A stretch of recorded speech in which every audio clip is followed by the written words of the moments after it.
Good afternoon. Welcome to the Glendale Water and Power Commission meeting. Today's date is March 7th, 2011. Can we please have roll call? Commissioner Ajamian? Present. Commissioner Armenian? Present. Commissioner Miller? Present. Commissioner Yao? Present. President Chan? Present. We have next item, consent items, minutes. Item 2A, approval of the January 3rd, 2011 meeting minutes. Do we have a motion to approve? I have one correction to it.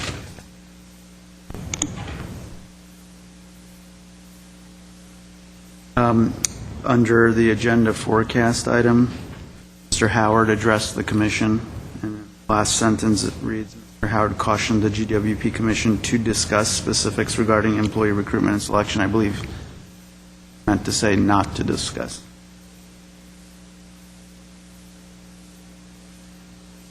So with that one change included, do we have a motion to approve? So moved. Second? Second. All say aye. Aye. Item 2B, approval of the February 7th, 2011 meeting minutes. I would like to make a request that we be given a little bit of additional time to review on this. I will be more timely in responding than January minutes. I have one correction. Do you want me to give it now? Please.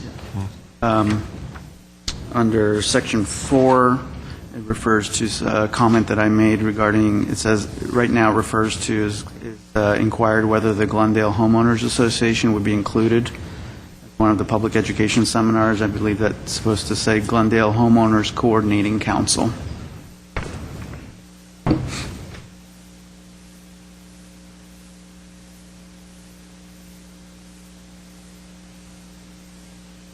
Okay, so it has been decided to defer. Next item. Item 3A, update water rate redesign, Bill Fox. Since I don't see Bill here right now, can we just put that a little bit back in the agenda? Sure. Item 3B, smart grid update, Craig Keenan. Madam President, Craig Keenan, Business Transformation and Marketing Administrator.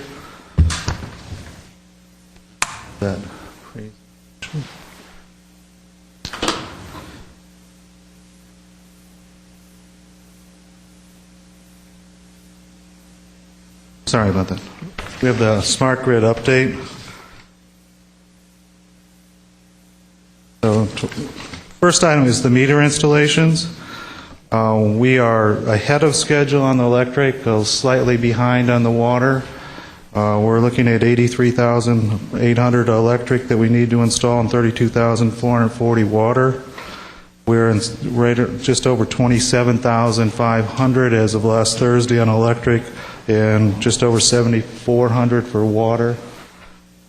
We had planned 27.5% total. That's 28% electric, 26% water. Actual installation electric, we're at 32%, 22% water. We do have a plan to bring water up to date. We're going to be bringing in some extra crews in a couple weeks that are going to come out and get us caught up. They need to pick up about 1,000 water meters, and so we'll be doing that in the next few weeks. Call center statistics, just over 31,600 letters were sent out, generated 457 calls.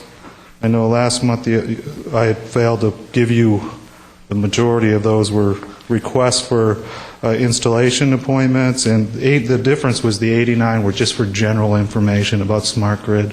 Next slide, I think. Oh, I'm Your sorry. slides are behind. I'm used to. We'll give this back. Okay. So. Can you tell us what the 10 complaints were about, or characterize it? No, I don't. On the previous actually. slide? I don't have. Do you have that information? No, we don't have the breakdown. Any sense of? Can you give us a sense? Typically, the complaints were we didn't turn on the water after the water meter was installed. In fact, now that I've think about it, that is pretty much the majority of those water-related. They change out the meter, turn off the water, and then they don't turn it right back on. And 5 requests for translation assistance. In terms of in-home displays, we have a couple projects going on. The first is the one with the picture frame idea that we're working with a local company on. We're basically in beta testing right now. They've attached a Zigbee radio to it. They're able to read data off the meter, so we can do real-time kind of interrogation for that. They are working with Itron to get their certification. That's tentatively planned for April, and we're looking to do a pilot in July. The other item is the O-Power web portal we're working on right now. We did have a meeting with O-Power about a week ago. They're also working with Itron to finalize the integration so we can get the smart meter data off their MDMS, the meter data management system. And that is tentatively scheduled to start deploying in June, July timeframe. In terms of budget, our original projection for the DOE program was we would spend about $30.8 million so far, or through January 31. We're at just over $23 million.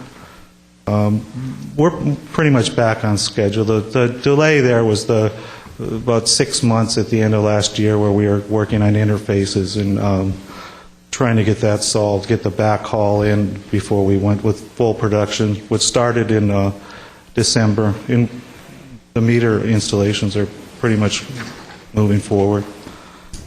In terms of water, our expenditures just about $8.6 million.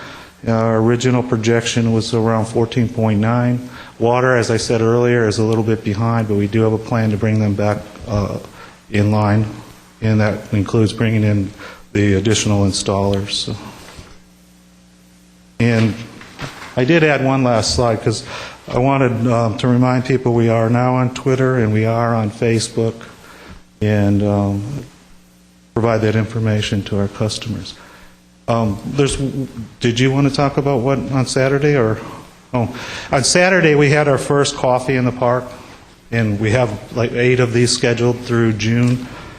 We had about 65 or 70 people show up, and a good number of them brought their source with them, and they had the story about smart meters, and they had questions written down, and it all in all was a really good event, and it lasted about 2 hours, and people were pretty much enthusiastic about the project and wanted to know details, and so it went really well. And we're really excited about that.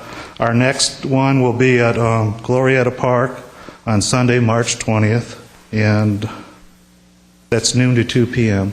And you can find out, we'll send out a Twitter notification and Facebook to let people know. So that's what I have this month. Okay, any questions? Thank you, Mr. Keene. I have just a couple of questions about the pilot, the in-home displays. Yes. What kind of displays are you looking at to provide the customer, and what kind of pilot can people participate in? Anyone can sign up? Well, we're working out the details right now. The display, the one vendor we're looking at right now, the display, the current one they have is about 6 inches. They're working on a 10-inch one that'll be available in a few months, and they also have a 19-inch one. And so we're just working with them to get it integrated so we can give them real-time data, plus be able to communicate a variety of messages. And it's a dual purpose, so they can also use this to store personal photographs and family pictures and do a little trading of photographs of family. So that's just to keep them interested and keep them looking at the display.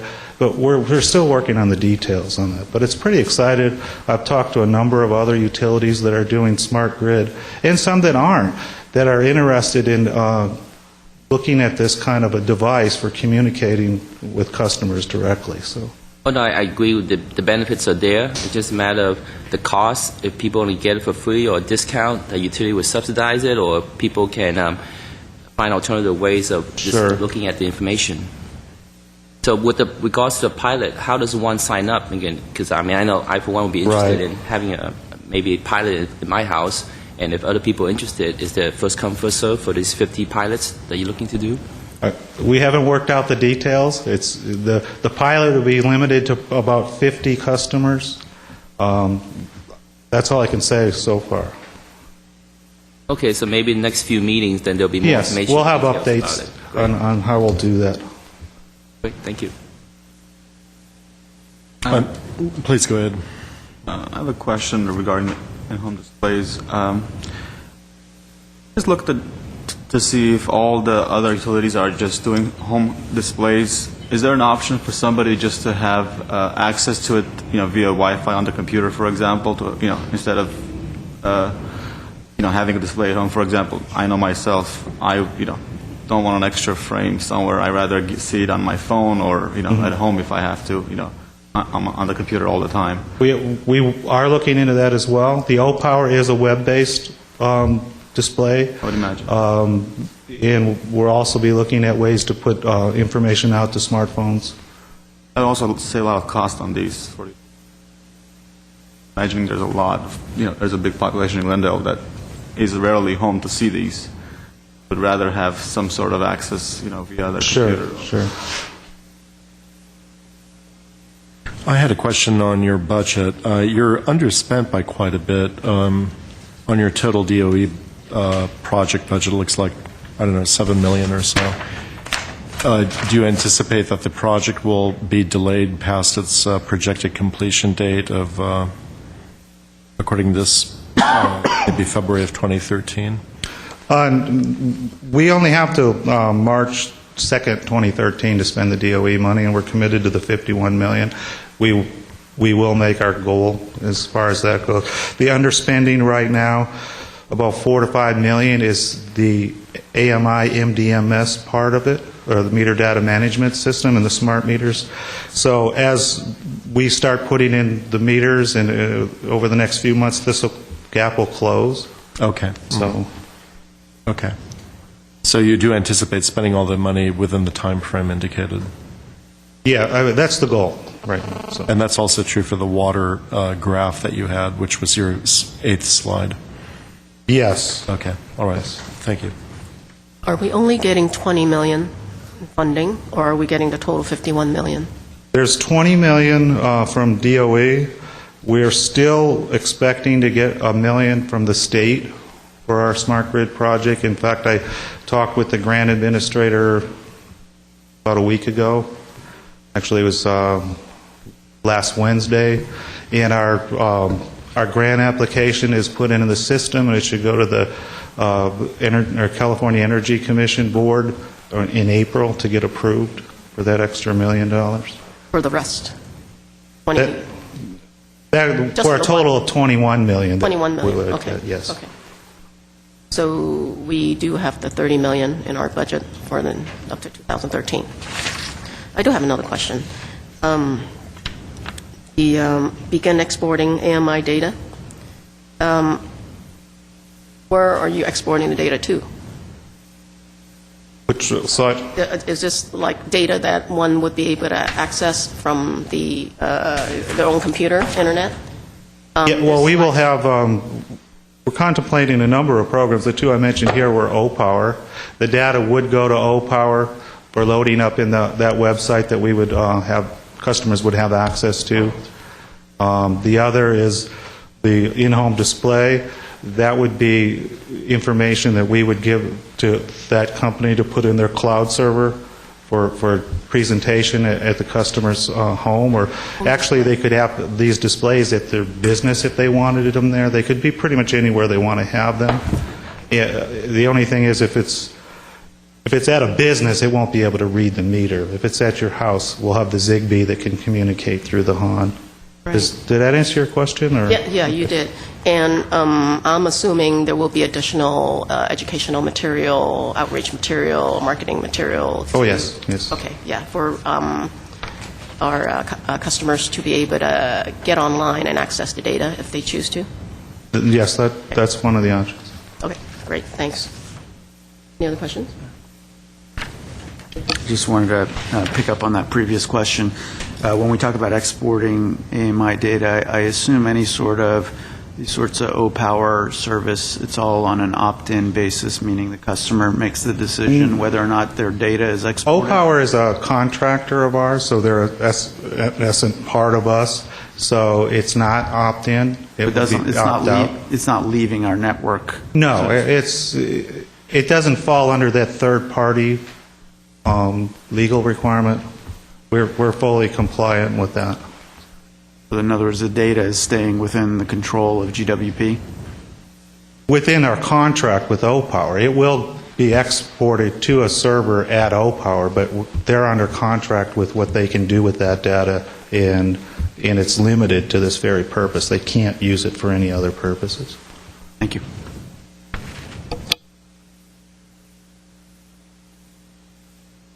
I just wanted to add that last week I was in Washington, D.C., and I was asked to update FERC Chairman Wellinghoff on what we here in Glendale were doing with Smart Grid on behalf of all municipals in the country. The FERC Commissioner was under the impression that potentially the investor-owns were far more strides than the municipals, but he was very impressed with what we're doing here, and I think I was able to change the perception of what the municipals in general are doing with Smart Grid.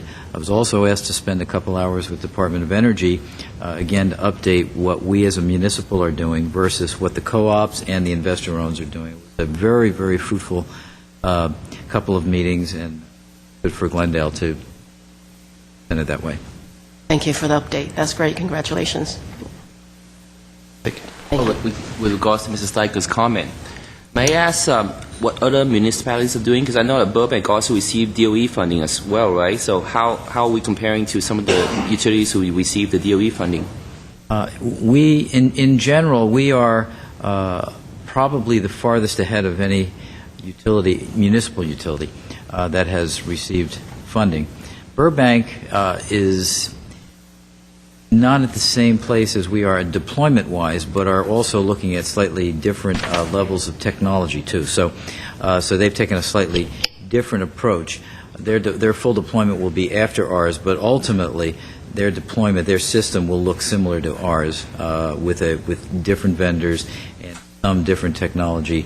For example, we're doing far more on the ice storage than Burbank. The different level of technology, depending upon what municipality you're in. Most municipals and the few co-ops that are doing this are doing Smart Grid at a very, very basic level. We've taken it the next step to include technologies like storage, and response, and some other. And so is the funding still the same timeline with all those people who are receiving DOE? So their funding will dry up by March 2013 as well. So if they don't use it, then they might lose it. Thank you, Mr. Secretary.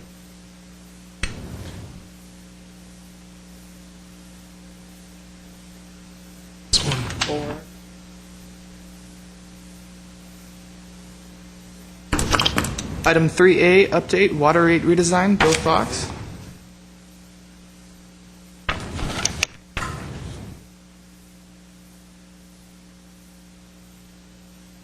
Good afternoon, members of the Commission. I'd like to first start off and apologize for being late. I thought the meeting was at 4:30 instead of 4 p.m., so please accept my apology. Today I'd like to start off with giving you an overview, and we're going to cover 6 points today. The first is I'll give you a current status where the project's at. Second, we'll talk about the data collection effort that's taken place to date and what we're still on, have a responsibility to complete. A little bit about the initial model design. When I say model, there's a computerized model that's being developed that will help us implement the new rates and to help us do some analysis to better determine how the rates should be structured. The fourth item that we'll talk about is our revenue requirements. That is, what amount of revenue does the city need to have in order to make sure that we have enough revenue to operate the utility. The fifth item we'll talk about is our customer attributes. We've taken a little bit deeper look at our customers and some of the attributes they have, and we wanted to share that with you. And then finally, the next steps in our process. The current status is that we met with Willdan's team, and their team consisted of 4 individuals on February 28th. At that time, we did 2 items. First, we did a project update. They went through all the steps in the process that they've gone through to date, and then secondly, they did a model demonstration. They put together a computerized model, and it's still in the building stage, but they put together a model for us to help evaluate what our rate structure is going to look like. And then finally, we went over our target implementation dates to make sure that we're still on schedule to meet the July 1 date. At this point, as far as the work product aspect of it, we are on schedule. The one element that I think that all of us don't have control over is our public input part of the process. When I talk about public input, that means we're going to have to do public outreach. Along with that, we want to seek commission input as well as city council input. So that's some of it.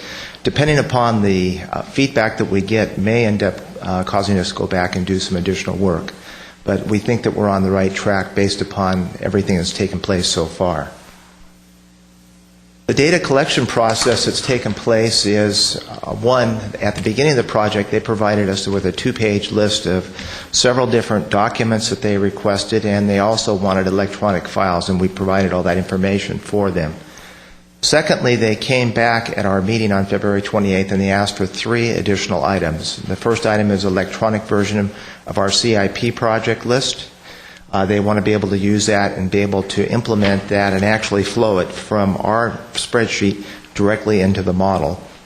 Second thing they asked for was a breakdown of our water production. They wanted to know how much of it was groundwater that we produce, how much of it is water that we get from MET, and the third piece is how much of it is recycled water. So they wanted to get an idea of what the composition of our water production numbers are. And then thirdly, they wanted to get some additional information on our water sales projections. So those are the 3 elements that we're on the hook for as far as providing, and we anticipate getting that completed within the next week or so. Our initial model design happens to be a model that Willdan shared with us at the very beginning of the RFP process. They have a computerized model, as well as all the other consulting firms that we dealt with, that would help us develop what our current rate structure is and then take a look at what it could be in the future. What they've done to date is, at our meeting, they showed us the functionality of actually how does the model work, and they actually showed us the preliminary design that they've come up with. They've used what I think is a very clever way of doing it, is they're taking our existing GWP internal generated data, our existing spreadsheets, downloads, if you will, from PeopleSoft as well as from our customer service system, and they're able to export them into the model. And so that helps us from 2 standpoints. It makes sure that the data is accurate, and it's also something that we ourselves know how to use, because we've already developed that data. And so basically in the future, when we go to update the model, we'll have the information there available for us, and it'll just be a seamless transition, if you will. The other item that they did at the initial model is development meeting is they actually showed us what I call a dashboard. They call it a guide, but I call it a dashboard. And basically it takes you to this large screen, and it has different input variables. It also shows us what are called escalation codes. And depending upon what you do, you can just click a button and you can come up with various scenario analysis. So we think that that's very good. And then in addition, what I think was very important is that this model is easy to use. It's something that we just basically can input the data and make assumptions and do what-if scenarios to help come up with the right answers. The next item, thank you for going, is the revenue requirements. At the meeting, we discussed what the revenue requirements are for the city in order to make sure that we have sufficient revenue to go forward with. One of the key drivers came out of the meeting was that our CIP project and how we handle that in the future is going to be a big determination on how the rate structure is going to be. We're proponents of going to what's called the pay-go way of funding our capital projects in the future. we want to try to wean ourselves away from doing bond financing and pay for projects as we can. As we collect the money, then we do the projects. So that one of the variables that we're looking at when we do our model is, in the future, we want to be able to fund our capital improvement projects based upon the money that we've collected from the ratepayers.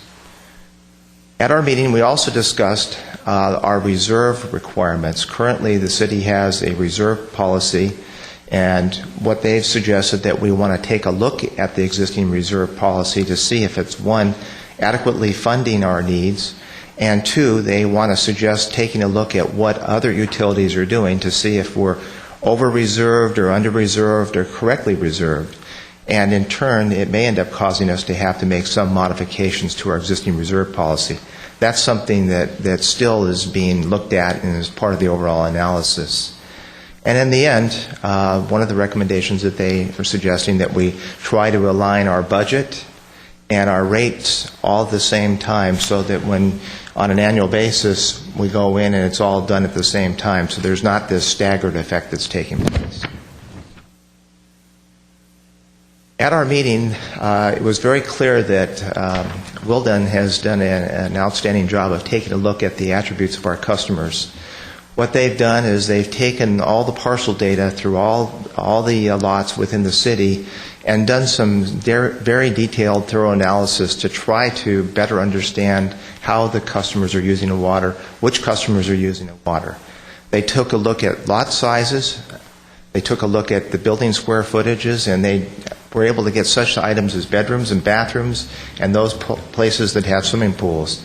So this data may be helpful for us if we decide that we want to parcel out single-family residence versus multifamily residences. We can then better understand our customers. The next steps that Wildan's taking place is they're going to actually look at the cost of service. So that means they're going to look at our O&M expenses, both historical and projected, and they're going to take a look at our capital improvement budget and our forecast going out forward. They're also going to help us identify the classifications. We currently have budget classifications in place. They're also going to suggest relationships and possibly changing some of our classifications that we now have. So that's part of the overall study. They're, at this point, going to continue to analyze the consumption data that we provided them through our customer service interface. And finally, we're going to be having another progress meeting with them at the end of March. And with that, one final thought is Mr. Steiger and I thought it would be beneficial, probably at the April meeting, if we're in a position to do so, we'd like to bring a sample model for the Commission to look at and to be able to get to see hands-on what we're talking about and some of the steps that have been taken. With that, I'll try to answer any questions you have. We have two questions. One, can you explain how you're factoring in the change in the water transfer policy that recently went into effect? I'll try to answer that. First off, the water policy that's going into effect, we're looking at that on a going forward basis, starting with the budget for next year.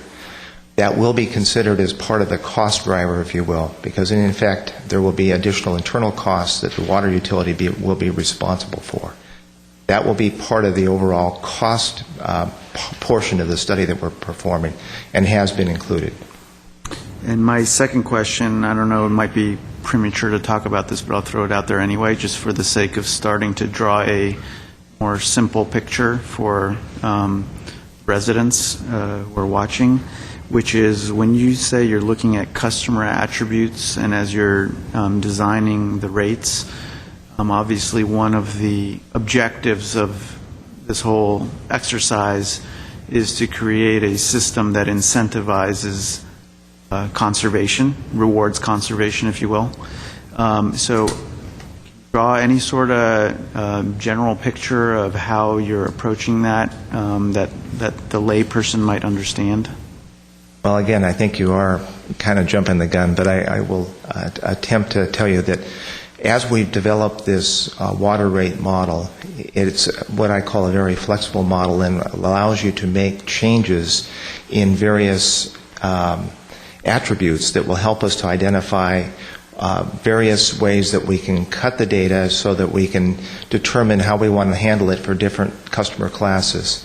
At this point, we're developing the framework, if you will.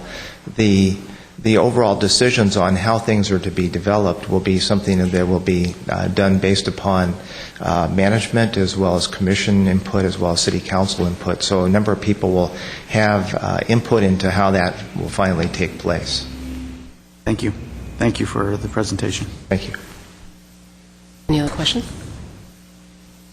I just have a comment that I think it's a great idea to start presenting the model in the next commission meeting, even though I won't be here, but it's a great concept to get the dialogue going, at least to get some preliminary input from the public or from the commission, and also to introduce Wodan, who presumably will be maybe getting some details on what the model's about and what the inputs are. So I assume Wodan will also be here. Our objective would be to get it out there so you have a chance to gain additional familiarity and as well as to inform the public. We're meeting with them at the end of this month. We're going to be pushing them, obviously, to have something to share with you. It was kind of like the model was about half done when we met with them before, so they're still working on it very feverishly, if I may say so. And what our goal is to at least show you where we're at, and so you have a very good feel of the process and the complexity that's actually involved with it. Good idea. Thank you for putting that up. Thank you so much for the presentation. Thank you. Is this a econometric model that Wodan is developing? I wouldn't call it an econometric model. I would call it more of a forecasting model, and it's actually designed based upon current information that we have and also some forecasted data from the future. But it allows you to make certain assumptions on elements. For example, when you have a cost, certain costs you might want to escalate at a 2% or 3% or 4% level. For example, let's say that we're talking about benefit costs for employees. As you know, their perks costs have actually increased. We would be able to go in and identify those costs and correspondingly apply that increase, if you will, in that cost component so you can see the impact that it has on rates. So we're trying to get to the level of detail so it provides a very complete picture so that when the rate increase occurs or should it occur, it'll be more understandable by everyone. Right. So I'm assuming you're going to be using a lot of the economic as well as demographic data for Glendale and also the historical usage data, et cetera. We are using historical usage data. We've actually gone through and there's been an upload from our customer service information system into the model so that they have that kind of information. As far as the economic information, that would be based upon the customer attributes that we know about. But beyond that, I think some of it's based upon projections of where we think things will be in the future. Okay. Well, thank you so much. I really like the idea of the demonstration in April that really provides transparency for the Commission as well as all of our customers. One more question.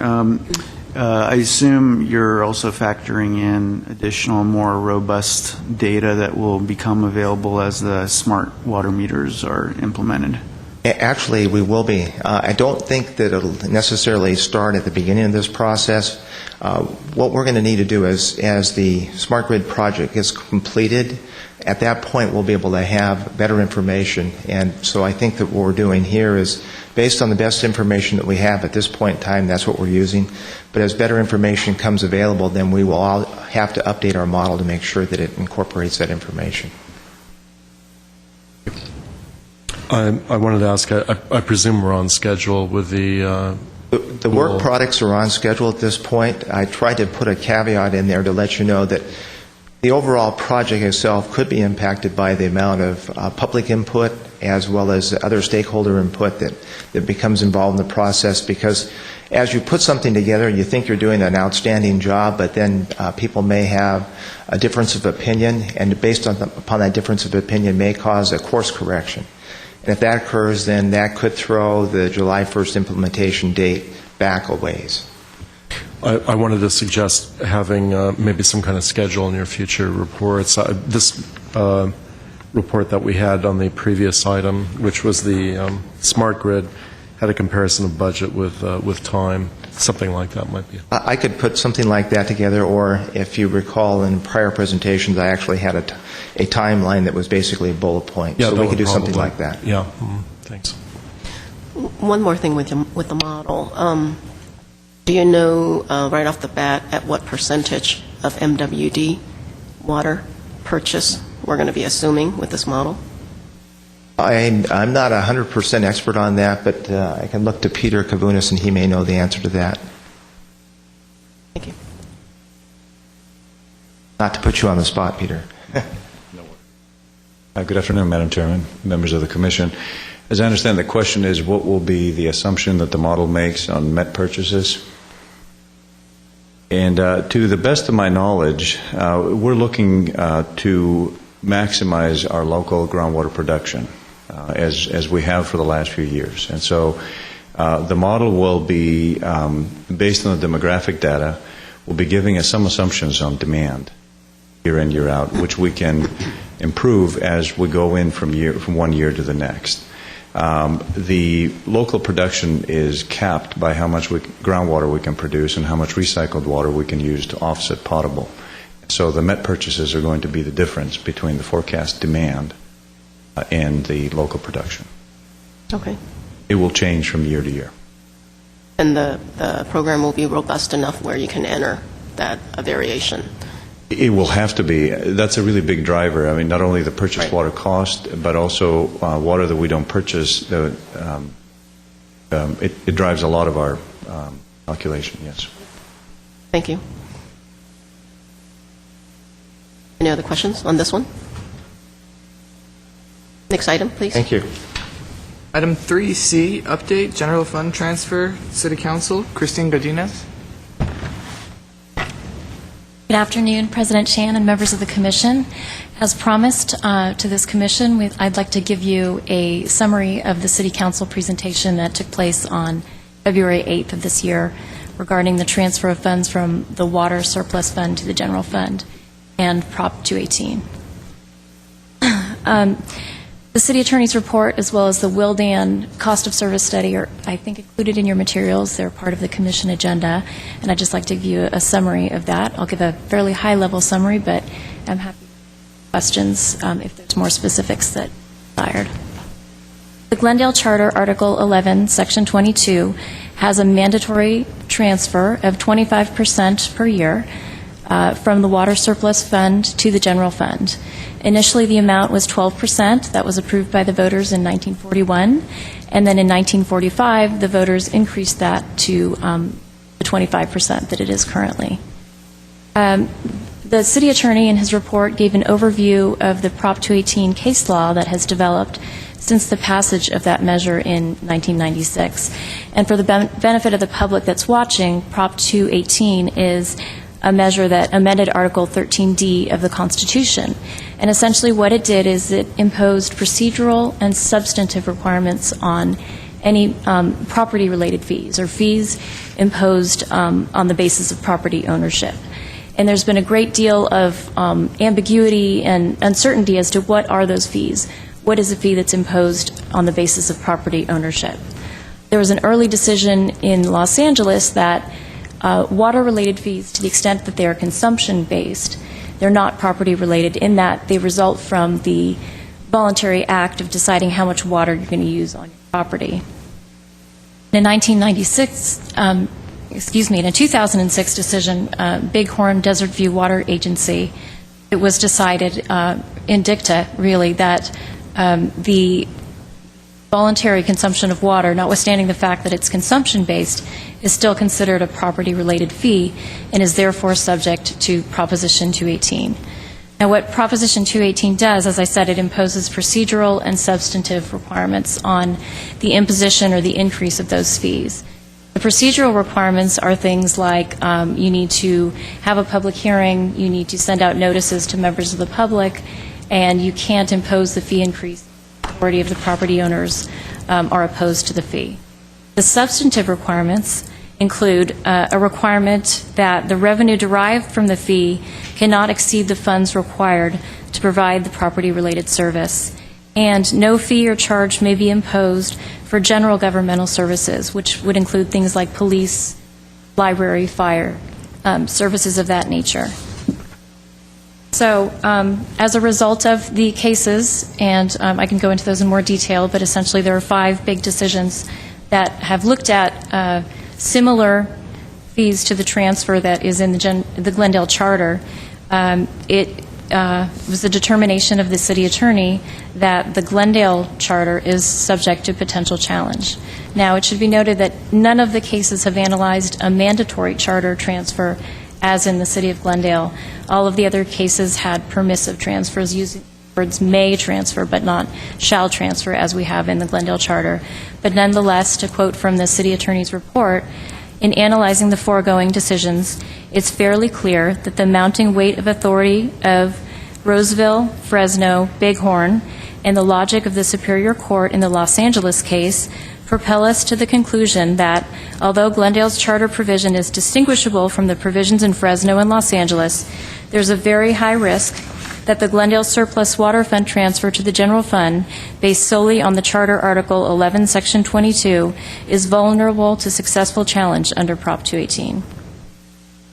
As mentioned, attached to the city attorney's report was a report from Wildan Financial Services that was commissioned by the city attorney's office to review, in connection with the city attorney's legal opinion, the extent to which the costs of service imposed on the general fund by the water utility were being captured through that transfer.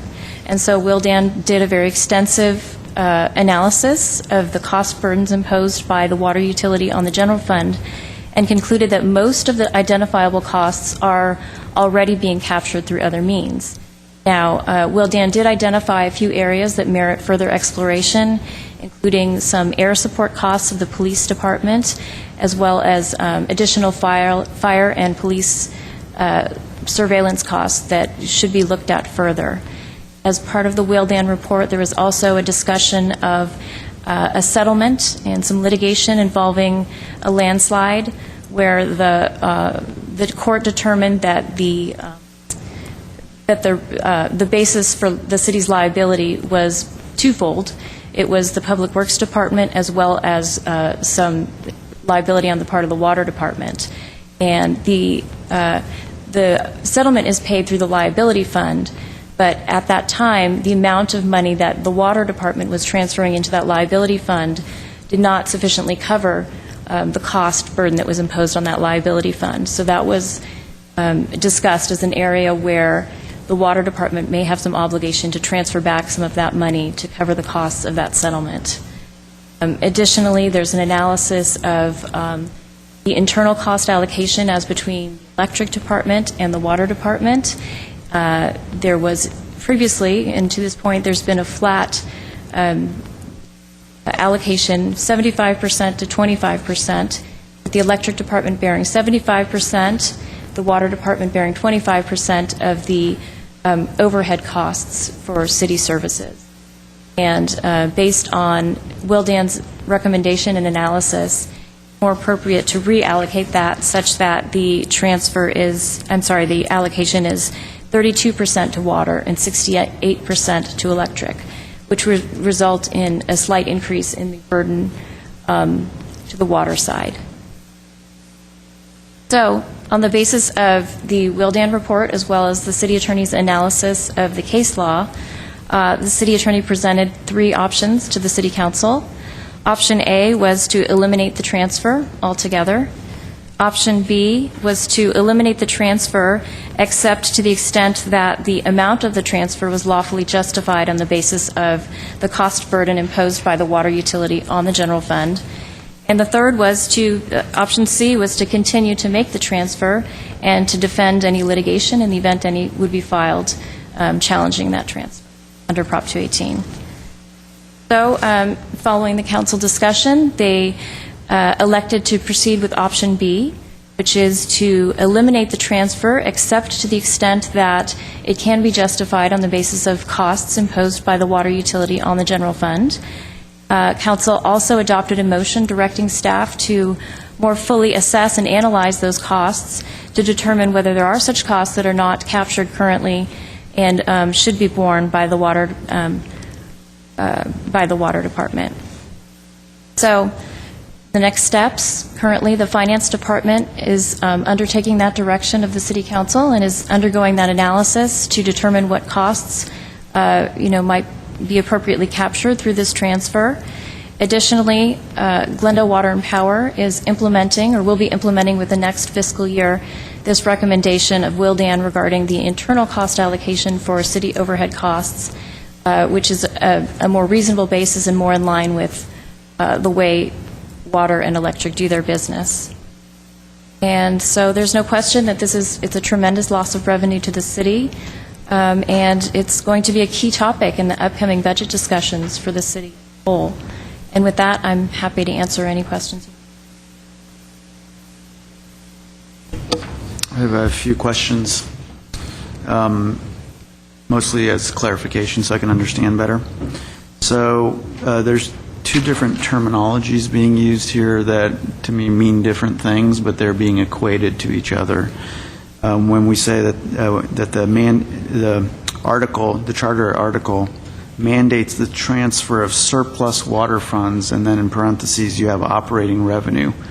How is operating revenue being categorized as surplus water funds? Because as far as I know, we don't have any surplus water funds because all these capital projects are on hold.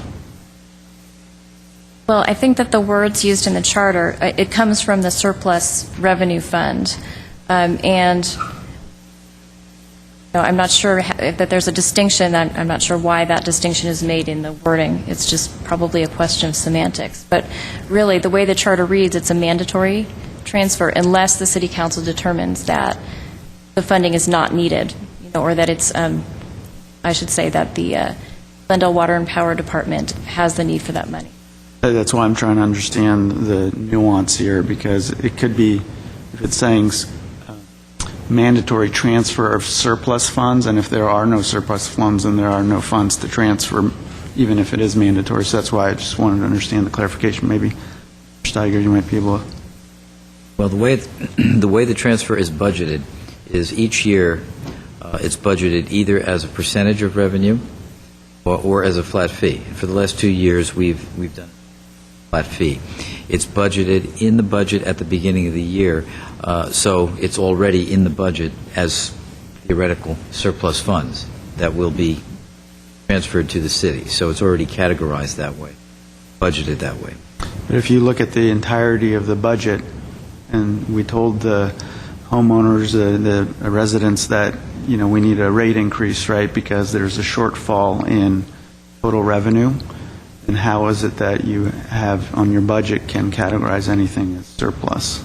Because it's categorized as the mandatory transfer, which according to the charter is a mandatory transfer, something that we have to do. So that's why it's budgeted up front. The word surplus funds, I think, is somewhat of a misnomer because it's not considered to be surplus. Does the charter actually say surplus funds?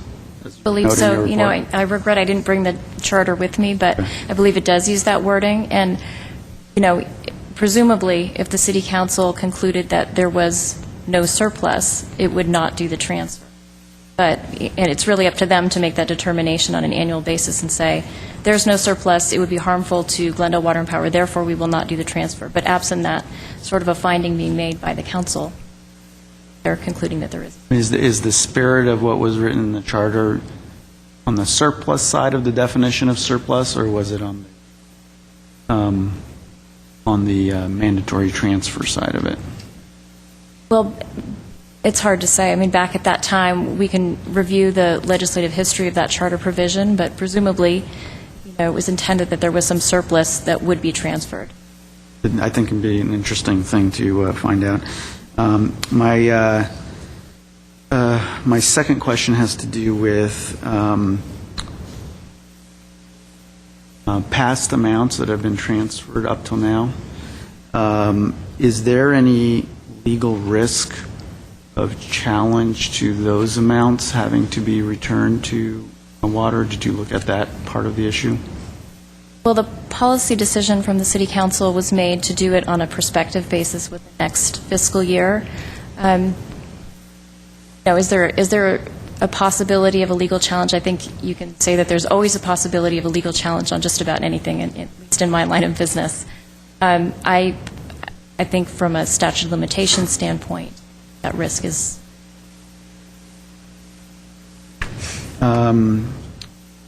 And then option, when you say the city council decided option B, which is the stop the transfer but start to look at a more precise allocation of costs.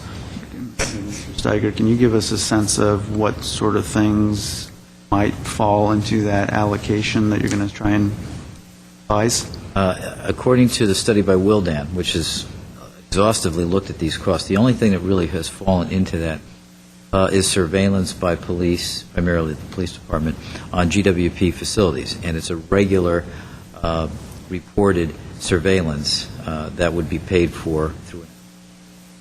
That's, at this point, that's really the only significant allocation.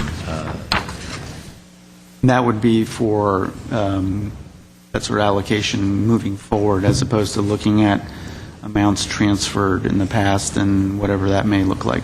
Is that a correct assumption? I believe so. I don't think that the city's precluded from going back, just as with, for example, the large litigation settlement, that's looking back. So on that litigation, that was actually my final question. So on that liability fund, potential costs, is the city weighing or accounting and factoring in past transfers as an offset of whatever liability there may be on the water side? The way it was presented to the City Council, and it remains to be seen how this will be played out through the budget discussions, but it's my understanding based on the report to City Council that it would be going forward and that it would be amortized over a series of years. So the overall amount was close to $5 million, slightly less than that. So it would be, let's say, $1 million per year over the next 4 or 5 years to recover that amount. So it would not factor in or take into account past transfers as a credit against that? My understanding, it would be going forward. Thank you.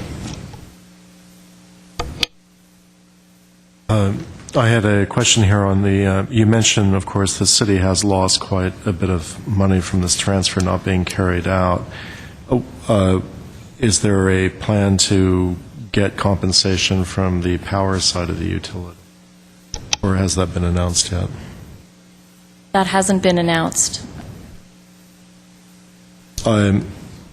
What is the fate of the saved money, and what impact would it have on the rates? Or I presume that might be a question to ask the general manager, or can we comment on that yet? We are looking at a number of options because it depends upon how much of a reallocation is made. And keep in mind, there's 2 areas. There's the one that I mentioned that's a direct allocation of potential services from the police department, but we've also reallocated between water and the electric department, where we used to have a 75%, 25% split. The new split will now be 60. Yeah, 3268 was mentioned. And that will have some impact. So until we actually look at what that impact is for the coming year, because this will go into effect in the 11-12 fiscal year, hard to say exactly what the impact will be of the net, let's say the net transfer. And at some point, I presume there would be clarification of the effect on that. Oh, yeah. When we complete our budget. We'll be hearing about it at that point. Oh, yes, yes. Yeah, and then this other issue on option B that council mentioned, and which is involves a determination of the impact of the water department on the general fund, which would characterize the amount of money that could be transferred. How long will it take to make that determination? Or am I misunderstanding what option B is? No, from your question, it sounds like you have a correct understanding of Okay. it. Unfortunately, I don't have a precise date by which the determination will be made, but I imagine through the budget discussions in the upcoming months, this will Okay, and discussed. the commission will hear about that? Yeah, I oh, take yes. it. Okay, all right. Thank you, a very complicated issue. I have a few questions myself. In regards to the 68 and 32% reallocation, it assumes from Rodan's report that it could be a net transfer of approximately $2 million from the water side. So assuming that the $4 million water transfer goes away, there'll still be a $2 million coming back because of the reallocation. So that means the city could be out of $2 million. So assuming that's the case, where would the city make up the difference? Is it possible that the city council could take it from the electric side?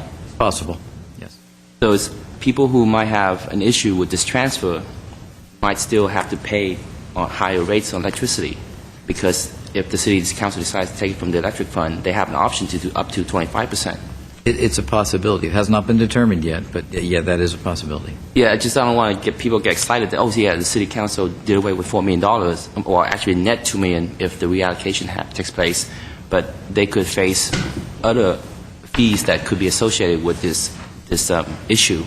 The way to look at it is that the utility has an obligation to the city in one form or another. If we were, for example, an investor-owned utility utilizing the franchise within the city of Glendale, we would have an obligation to pay a franchise fee to the city. Essentially, this is what the transfer is. It's our franchise fee to the city. So we have an obligation. How the obligation is met is now the question at hand. We've met it through a transfer from both the water utility and the electric utility for many, many years. That's now changing, so we now have to take a new look at how we meet that obligation. And my other question was, do you know if the investor-owned water utilities have that, I guess, the percentage of profit that they give to the shareholders, like the investor-owned electric or water or gas utilities? Well, yes. Any investor-owned utility has an obligation to their shareholders. They also have an obligation to pay either franchise fees or property taxes within the city or within the municipality that they reside. Yes. So this issue really hasn't gone away. It's just maybe a reallocation or shifting of different fees that the customers could be facing. I am certain there will be a shifting of allocations and fees over the next 6 months to a year. Thank you. That just sets some clarification and expectation for our customers. Just to confirm, your accounts for the water and power sides are kept separately. That's almost Yes, they are. obvious, but okay, just want to confirm that. Okay. I wanted to make one comment here to make sure that we characterize these things properly, and that is that, at the end of the day, we are one city, and we have one big budget, and where the funds come from in terms of funding all the necessary services in the city, those are decisions that a elected body and staff make to try and put it all together into one pie. I guess the one thing that I do have an issue with on this specific issue is if we're going to use the electric, whether it be the electric or the water side, if we're going to use the city's utility system as a taxation system, that there be greater transparency. So if there's going to be fees, whether we're still going to collect it one way or another on the electric side or whatever it may be, right now as someone who's paying their utility bill, you don't really see how that's factored into the amount you're paying on a bill. You do see, for example, the UUT tax, right, 7%. That's very clear as a line item. So I would encourage us to perhaps explore some options where it can be line item so that a customer will know exactly what's going into that total amount on their bills, and there's transparency in the process. I think if you can build transparency into the process, then you're more likely to build support for whatever needs to be done, like I said, to meet overall budgetary requirements for the city. Because if it doesn't come from here, it might come from somewhere else, right? And this is the thing that a city council struggles with, is how do you, at the end of the day, come up with a balanced budget and meet all the needs and the services that the public desires for their city to provide them. But I think when it appears hidden, I'm not saying that there's intentional motive here, but when it's hidden, I think people assume the worst, that there's funny business going on, and that may not and probably is not the case. What it is that they want to see transparency in how they pay their bills. So as you look at it, I think from a GWP budgeting perspective and how it's presented to the customer, I think it'd be an important thing to explore. Thank you. I have also one comment. If we look at transferring or increasing the transfer from power the side, there's obviously going to be an impact on the capital improvement and operation and maintenance programs for that. We were to hear about those programs next month on April 4th, along with the fiscal state of the utility. And if you don't think that you'll have a clear idea on that, if it's still up in the air, where the compensation is going to come from, whether it's coming from power or not, we may want to postpone that. But that's something we can talk about the agenda forecast also. Okay, thank you, Christine and Glenn, for the informative update. This is a very important topic, and as Commissioner Armenian indicated, we need transparency, and so I look forward to receiving more detailed information. We have a speaker for this item 3C. You have 5 minutes. Thank you. All right. Before I begin, if it's of any interest to this council, I happen to have done research on the charter provision, Section 22 of Article 11. I read Glendale News Press's accounts of that time, and Mr. Armenian is quite correct. Section 20 of Article 11 is the revenue fund. It indicates the liabilities and the incoming money. Then if there's anything left over in the revenue fund, it's transferred to the surplus fund, and Section 22 of Article 11 is the surplus fund. And in fact, if you go back and read Glendale News Press articles in 1941, the reason the charter was amended is precisely because at that time it was known as a public service department rather than GWP.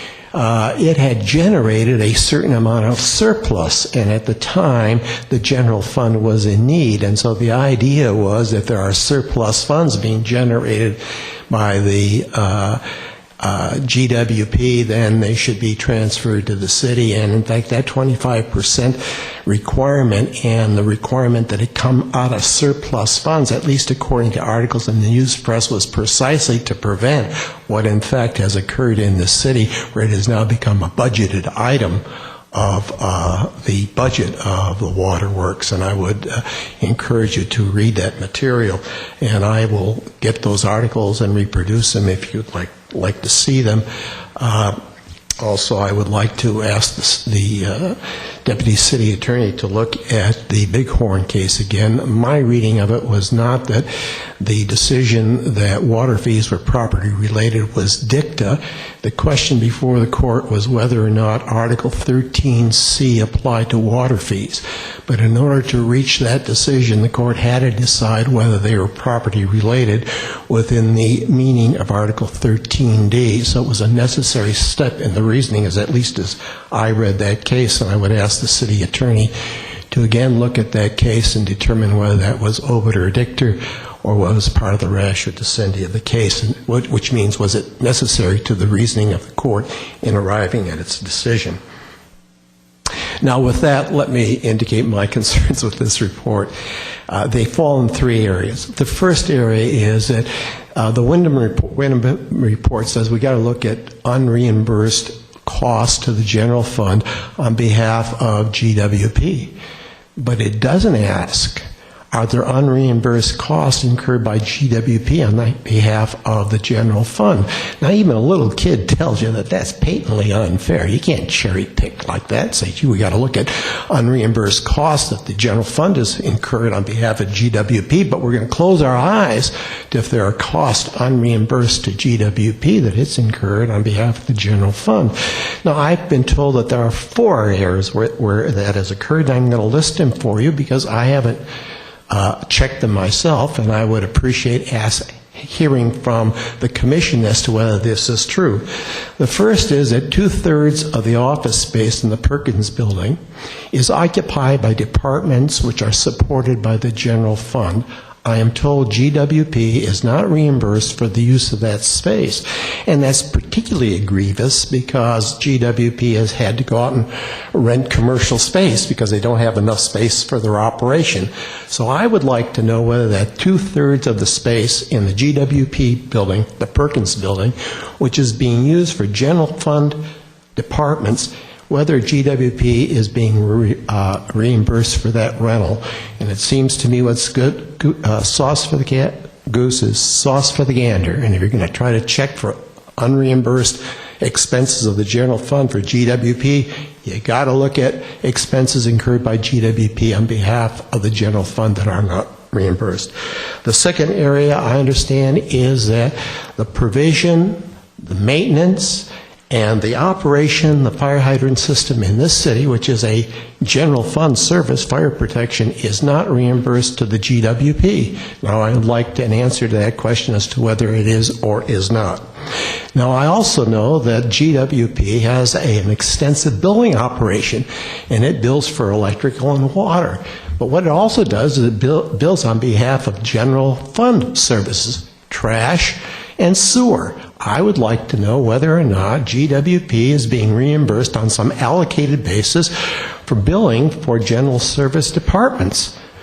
The final thing is I understand that the fire department operates a hazardous waste disposal site on GWP property. I would like to know whether or not that is being reimbursed. So I have a question of this commission as to whether in those four areas GWP is using its resources for general fund services and it's not being reimbursed. I guess I'll have to come back next week unless you'll give me some additional time and save me the time of coming back. I can be very brief.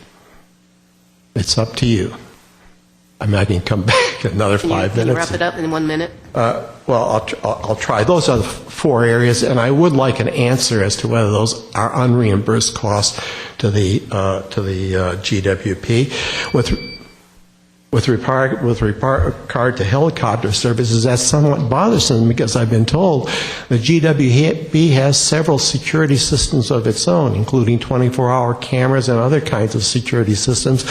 So the need for that helicopter service is considerably diminished, and I would hope that is taken into consideration. This is to be a fair and transparent report.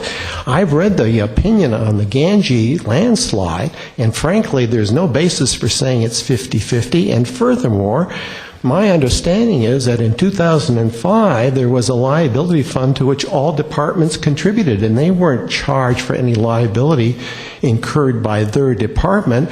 Their contribution to that fund took care of it. And now to go back to a loss in 2005 and change the rules of the game, it seems to me is decidedly unfair. And finally, I would indicate that even though the city has decided to discontinue transfers going forward, there is a transfer scheduled for this year which has not yet taken place. I would like to know why that is going to go forward, particularly since the charter says you take the surplus left in the revenue fund, transfer it to the surplus fund, and then from the surplus fund it can go to the city.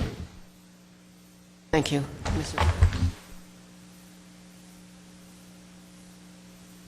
Is there a response? Or Would you like a response? That's up to you. As best as you can, yes. On the four subjects of whether or not GWP is reimbursed, the answer is no. I have a question relevant to this. Is this query fall within the scope of the commission's? I mean, it's involving other city departments. Which query now? Which of the four? Queries regarding the impact of the cost on GWP of other department activities out in other parts of the city. Finance department does a thorough cost allocation analysis, so that's not squarely within this commission's role to look at. As indicated, we're going to be back some additional information as this analysis regarding the transfer plays out, and certainly address some of these swirling questions related to it as part of that discussion, as long as we don't get too far afield into trying to manage the overall city budget. Yeah, that's kind of what I'd like to avoid. I mean, my focus is more on what's the impact in the capital improvement programs, the operation and maintenance programs. I think that's kind of where we need to be focused. Well, just a comment about that, because I agree with Mr. Zabos that there ought to be some looking at both ways. You know, you can't just look at one way where it's just a one-way transfer from GWP water side to get reimbursed to the general fund. We have to look at reimbursements from costs that GWP water side is incurring because of the work that's doing, so that if we're charging the city, say, 1 cent per gallon or something, is that appropriate? Or should we charge the city like everyone else, just to make it fair? So I think fairness and equitable reimbursement should be a factor in this, looking at the analysis. So I just want to put it out there that that should be the case. Yeah, this comes back to in my mind, the transparency issue. I mean, if we're going to move to an allocation model, which obviously part of that is beyond the purview of this commission, but part of it, as it pertains to GWP budgeting, is within.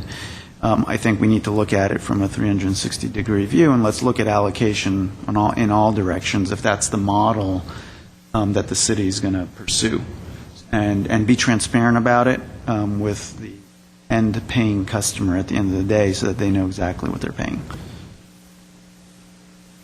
Point well taken. Great. Thanks. Next item, please. Item 3D, electric reliability report, Ramona Bweg.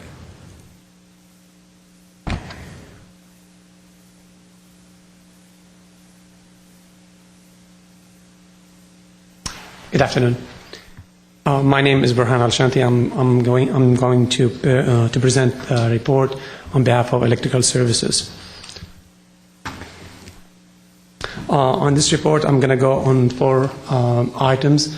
The first one would be the total number of outages. Second one on the outage details and the corrective actions. And third, I'll be going over the current indices, reliability indices. And the fourth one will be on the trend and the GW performance in these categories. In the month of February, we had 5 major outages. The first one happened on February 2nd, and that happened in the Shell service area number 7.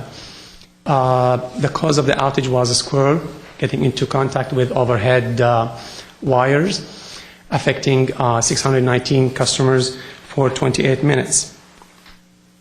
What GW usually do in these cases, or to prevent these kind of outages, we do install animal guards, and those small devices to prevent squirrels to get over into the overhead wires. We also do tree trimming in order to prevent access for the squirrels to the power lines. And also we do refuse laterals, overhead laterals, in order to limit the outage area in case it happens. And the second outage, on February 7th, we had an incidental contact in a substation while our crews working in the substation and performing maintenance in one of the cabinets. A wire dropped and got into contact with a tripping coil that affected the circuit breaker for a bus that feeds 4 feeders. This affected, these 4 feeders serve 3,458 customers, and that outage affected the customers for 3 minutes. In such cases, or usually when our crews set to go to perform services, they usually have a tailgate. And in the tailgate, usually this crew supervisor briefs the crews on the job they are going to do or to perform. And he outlines to them what hazards that they could face, precaution measures that they should do, and he makes sure that every single or every crew member knows what exactly the job they are going to perform. And this is set on every single task they do in the field and in the substation.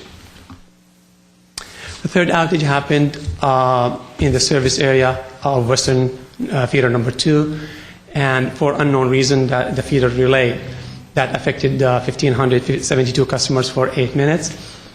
And the fourth outage happened on February 16th in the Rosemont Feeder Number 11. And this is this feeder specifically is a very long feeder, and it covers a very wide area in the Glorietta area where we're right now building a new station. We have a breakdown for the customers who got affected by this outage. 1,168 customers were affected for 34 minutes, 872 were affected for 51 minutes, 47 were affected for 58 minutes, and the last 19 were affected for 78 minutes.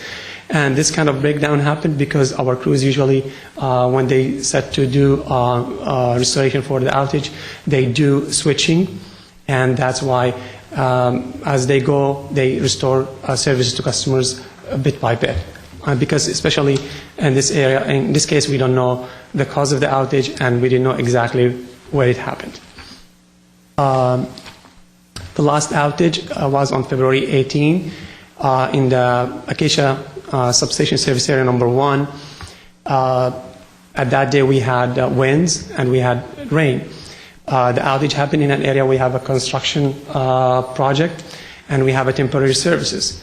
Because of the wind blowing that area, the overhead wires got into contact, and that's why we have this outage for 43 minutes, affecting 478 customers. Here are the indices, the performance indices for our system generally. The first one is the SAFE, which is the System Average Interruption Frequency Index. It stands at 97%, and our goal is to maintain it 1 or less. And that translates that about a little bit above 80,000 customers affected within the last 12 months period. The SAIDI, the second index, which stands for the System Average Interruption Duration Index, we had it at 34.5 minutes, and our goal to maintain this index below 40 minutes. And so we are better than our goal in this matter. The third one, which is the Customer Average Interruption Duration Index, we stand at 35.4, which is better than our goal to maintain it 40 or less than 40 minutes per customer on that average. Now we go to our performance in the last 12 months. If you look at the first graph, we notice that the trend of our performance is getting improved all over, and if you see the frequency is going back because it is the actual index for that month on a 12-month period. And the second one, which is the SAFE, also shows the improvement. For example, at March 2010, we had it at about 53 minutes, while right now we stand at 34.5 minutes. That's about 20 minutes improvement in the index. The last one is about the same thing. It's about 54 minutes, and now up to about 35.5 minutes. So that's a very good improvement in our system. And with this, I conclude. You have any question for me? I have a couple of questions. I've been looking at these reports for months now, and today I am a little bit surprised to see, one, that's with an operator error, and then two, with unknown cause. I rarely see that. So my first question is the one with the operator error. Was a safety policy violated? How did that happen?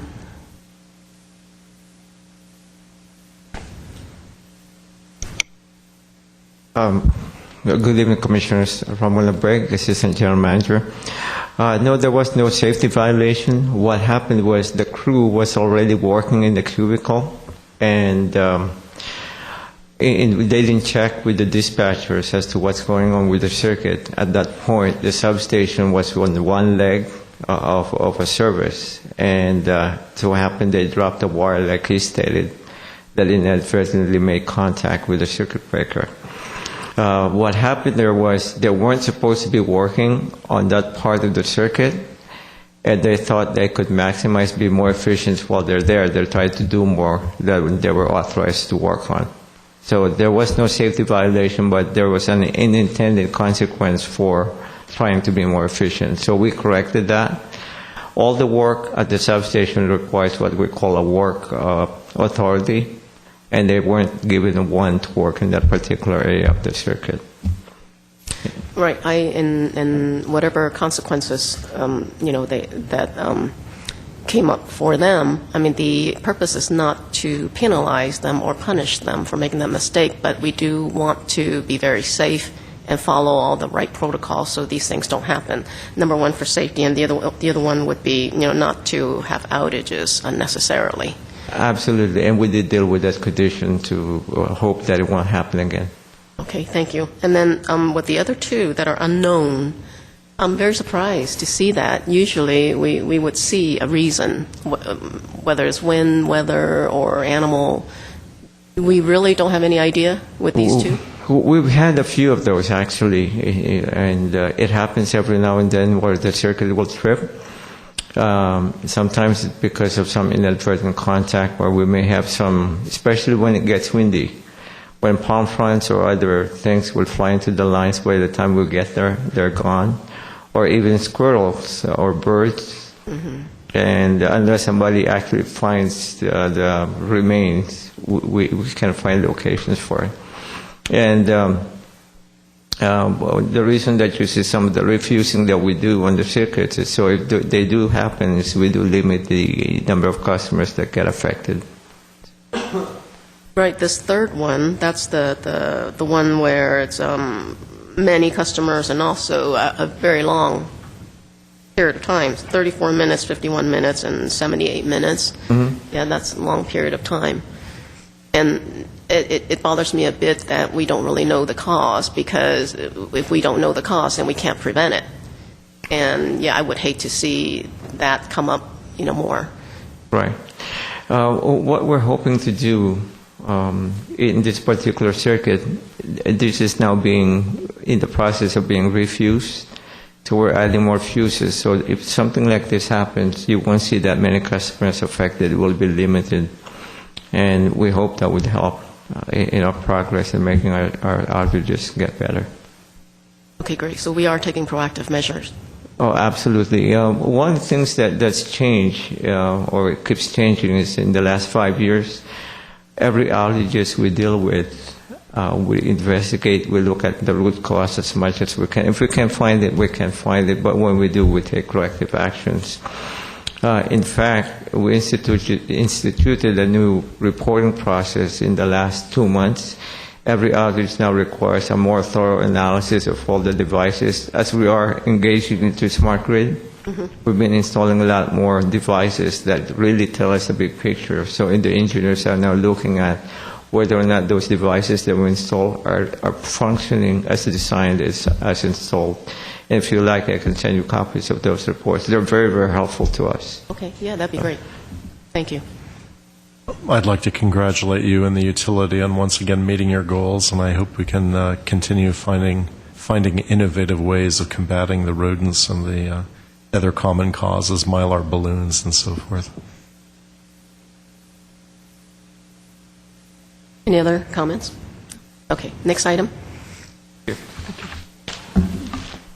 Item 3E, Renewable Energy Portfolio, Glenn Steiger.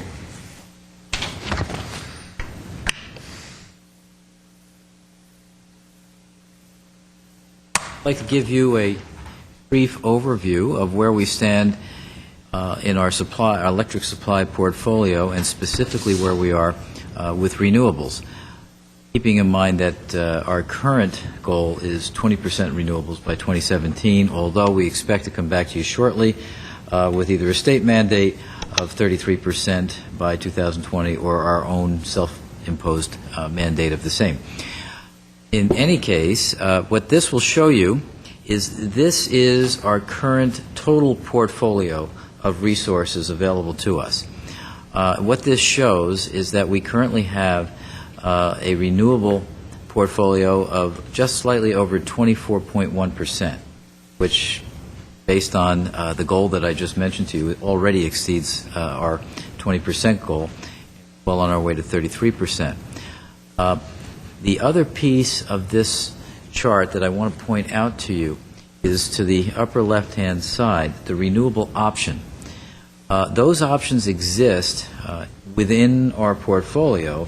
We don't use them. They're not part of our actual supply or sales, but we have the option to call them in if we need to. There are 3 projects, all wind, and they're all associated with contracts that we have with LADWP, where LADWP has the majority of the output of the contracts, and we have a certain proportion, and within the next 3 years, if we want to call on those options, we have that ability to do so. Whether we do or not remains to be seen.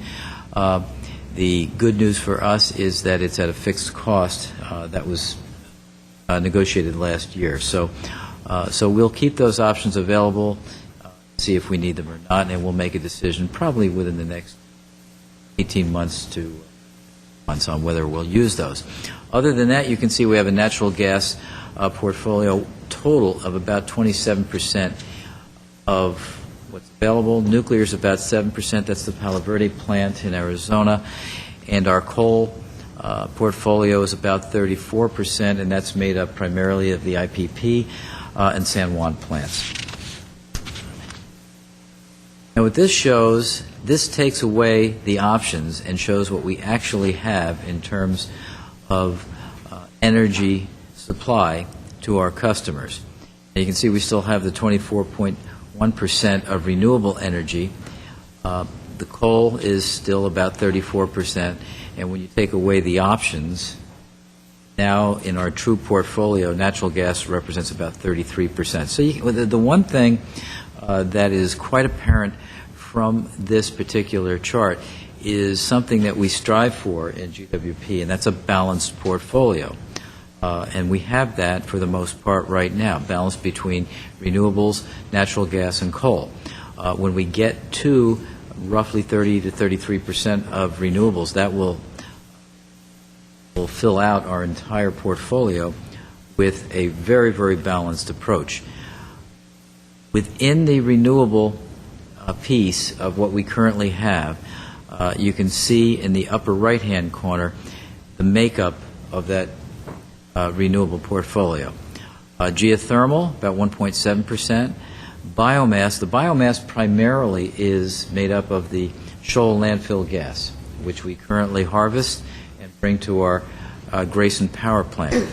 We have a small amount of small hydro, a larger amount of large hydro, over 8% of wind, and a small percentage of solar. So you can see where the proportions are of the various pieces of our renewable portfolio. And as we move forward, we will start to exploit other areas, primarily solar. We've, I believe, presented to you over the last few months a specific solar project that we're engaged in known as the PAUSE, and that could have an impact on that if it comes into play.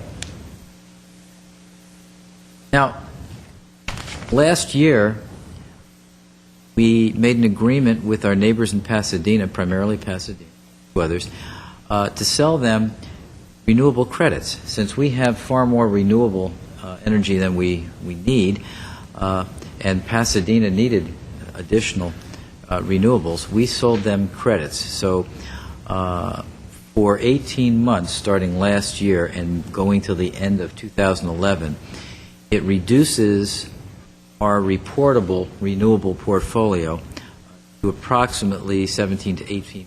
And you can see what that is up there. And this, again, this shows you our entire available portfolio at this point with the options.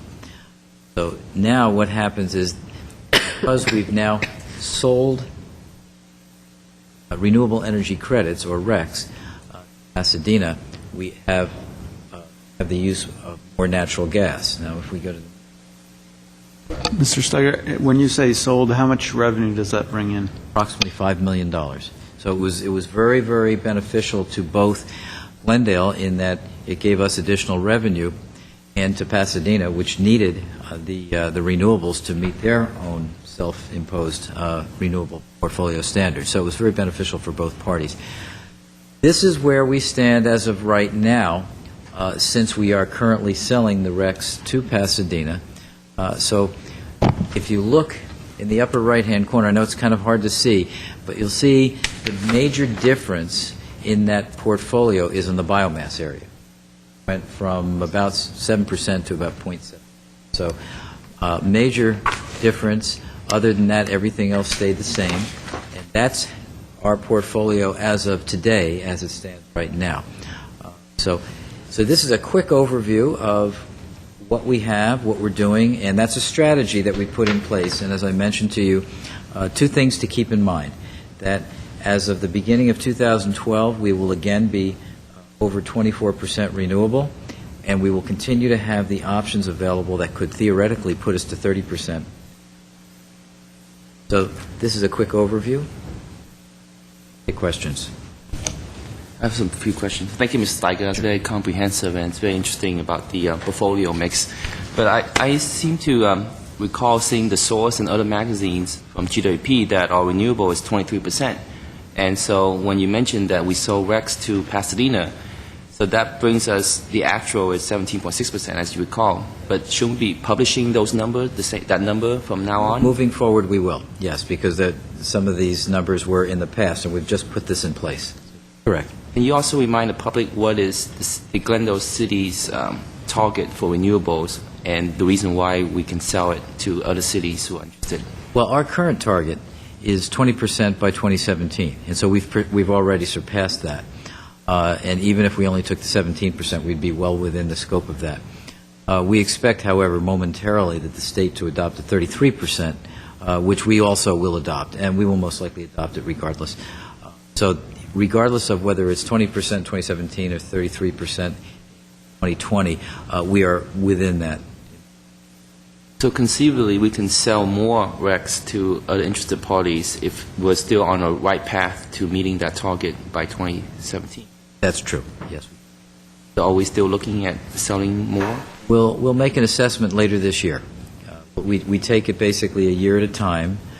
We don't want to exhaust our RECs for a long period of time.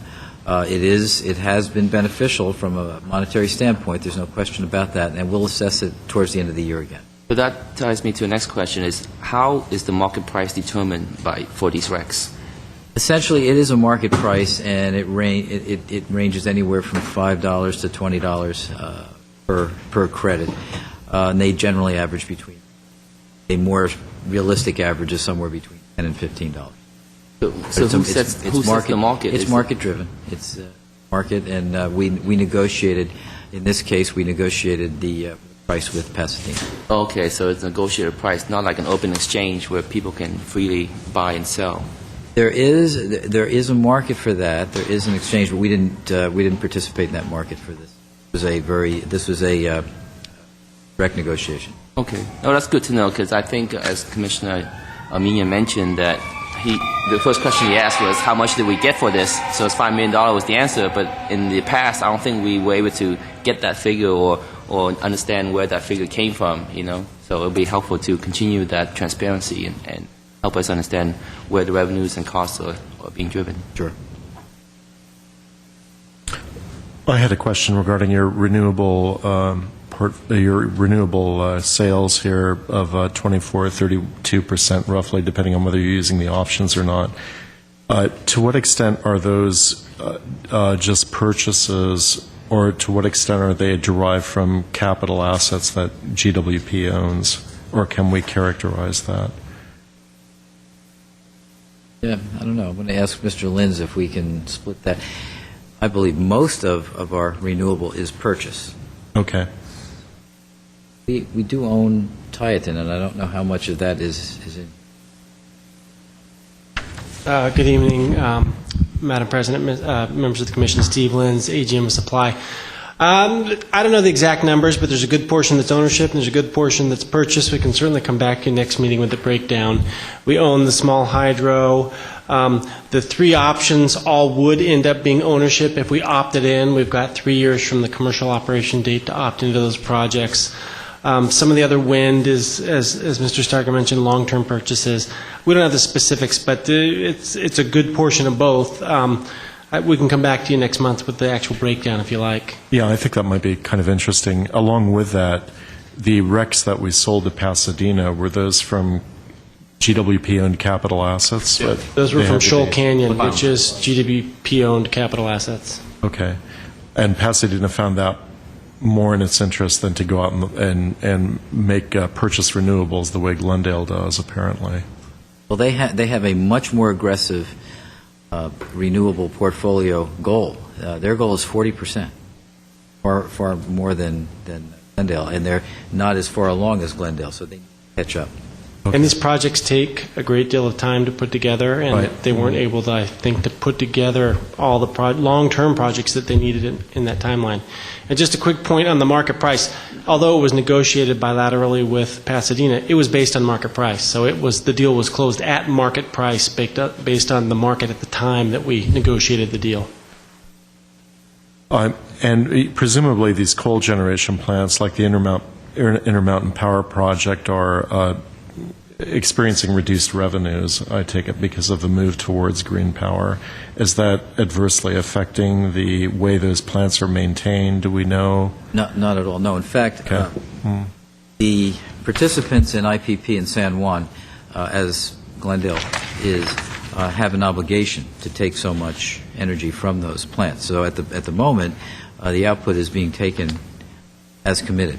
As we move ahead, certain participants may opt to sell their shares out, but it's not expected to reduce the output of the plant. It's expected to change the ownership of the output. Okay. And those plants are, in terms of their maintenance and so forth, are in as good a state as they've ever been, I take it? Very good, yes. Okay, yes. All right. Thank you. That's all I had. Go ahead. Follow-up. To that report, can we also add what the cost of energy is per source? We can. To understand what we're getting, including the renewable options as well? Yeah. Then one other question, that we talked about the future solar project that you may be interested in deriving some energy from. Besides solar, is there any other source that you're looking at right now, and what is the price range per energy? Kind of the sweet spot for that, or is that too hard to answer? Well, yeah, the price varies. We look at most of our projects through SCAPA. SCAPA currently is looking at, I believe, something in the order of 100 proposals of various projects, which vary anywhere from probably a low of about 7 cents a kilowatt hour to a high of about 11 cents a kilowatt, in that range. We have, as I mentioned, we've taken a little bit less of an aggressive stance now with those projects because we don't need to have them. So we're now laying back a little bit, waiting for the price to come down. What we're seeing is to a degree, a decrease in solar pricing, which is a good thing. So we want to let that play out a little bit. So for the moment, we're not really pursuing anything other than the La Paz project, which I mentioned, which is that big tower, that solar tower. Beyond that, we're really letting the market play out. Okay, go ahead. I just have a follow-up. Since you mentioned, Mr. Steiger, that we sold the RECs in market price to Pasadena, it just occurred to me that what is the duration of that? Will we be able to make it up if we don't have the RECs anymore? Oh, well, we sell the RECs for a specific period of time. These RECs are sold till the end of this year and then revert back to us. So it's only a year-per-year basis, yes. A long-term RECs? It can be a year, 6 months. So in this case, it was a total of 18 months. So if Pasadena can't meet its goal next year, they're going to have to They can't count on our RECs anymore. That's correct. They have to rebuy it every year. That's correct. They can go to the market and hopefully buy RECs there, or, of course, in the meantime, they can develop renewable projects. So what's the plan for long-term sale of the RECs, let's say for more than a year? Well, as I mentioned, we'll take it a year at a time, because we have to take a look at what the goal in place is at the time and what our ability to continue to access renewable energy is. So we don't have a long-term REC strategy. It's a year-to-year strategy. Yeah, because I don't want us to be shortchanged as well if we sell and lock in someone else's RECs for them, and we turn out to need it, and we have to buy it back from somewhere, and we pay a higher price for it. And that's why it's a year-to-year strategy, yeah. Thank you. Piggybacking on that, I see one of the charts that shows purchases is 9% after the RECs are sold. Correct. And what resources? Those are various resources.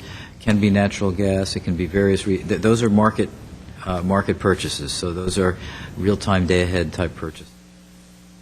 A portfolio of coal, gas, whatever's in the market. Which could be quite costly, right? It can be. Generally, yeah, it can be. It depends. The market has been fairly low recently, so been quite the opposite. But we're seeing a little bit of volatility right now. And that can spike that up, yes. So when we sell the RECs, then we have to prepare to, to have the offset. We offset them. One of the things we do when we sell the RECs is we look at as we lock in purchases to offset that. That is correct. Yeah, I should have mentioned that.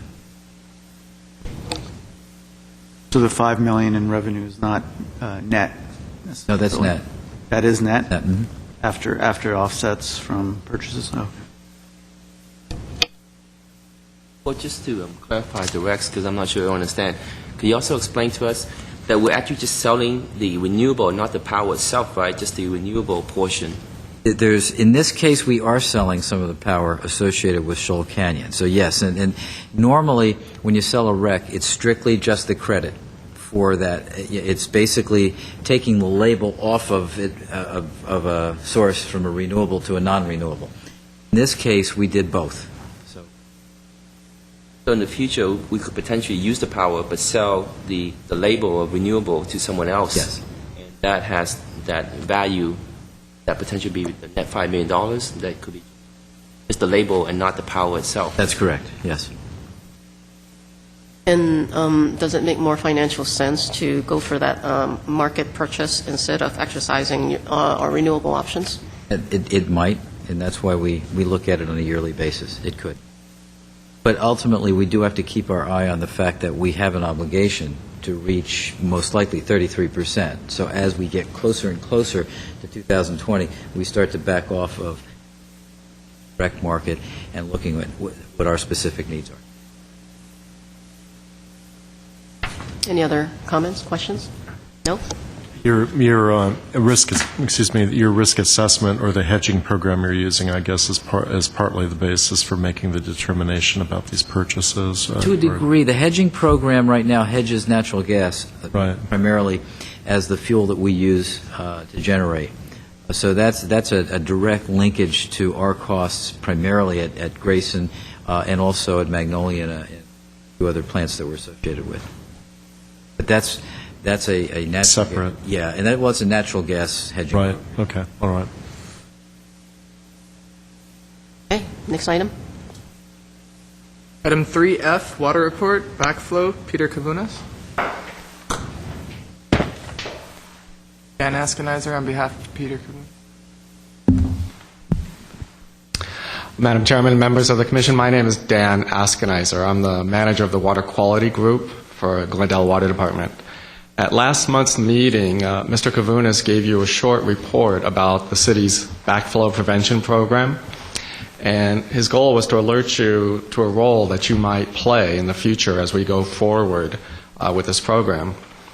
There were some additional questions, and you asked that it be put on the agenda for a short presentation, sort of some background about the cross-connection control program, our program, what's involved, how we interact with our customers. So with that, I'd like to introduce Fabiola Wells, She's a member of the Water Quality Group. She administers our program and the backflow prevention, the testing that's involved. And she'll give you a short presentation. Thank you.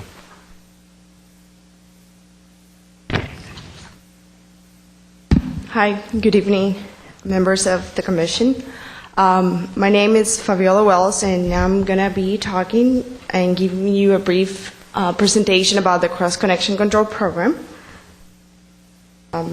So under Title 17 of the California Code of Regulations, Glendale Water and Power has the responsibility to prevent undesirable reversal flow of water or other substances into the water distribution system. Backflow is simply the unwanted flow of used or non-potable water into the potable water system, caused by either the difference or the reduction of water pressure. So, how do we protect our water system? How can we prevent this backflow of unwanted, non-potable water into our system? Simply by having backflow prevention assemblies at locations where customers can obtain potable water at a pressure higher than the street main pressure. A good example will be a multi-story building. As you can see, our potable water line runs through the street, and let's say we have a customer on the top floor.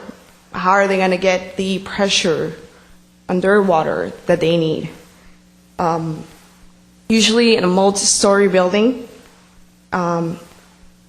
they will have either a room with booster pumps to provide potable water directly to either the upper floors, or they can use these pumps to fill a cover roof reservoir that will act as a downfit system to the upper floors. This is a picture of how those rooms with booster pumps look like. As you can see, there's some chlorine treating the water as well. And this gets pumped into the upper stories. The back one. So I have circled over there a backflow device on that pump room. To the next one. So for this building, the loss of pressure in the distribution can occur at any time, and therefore a backflow condition can be created.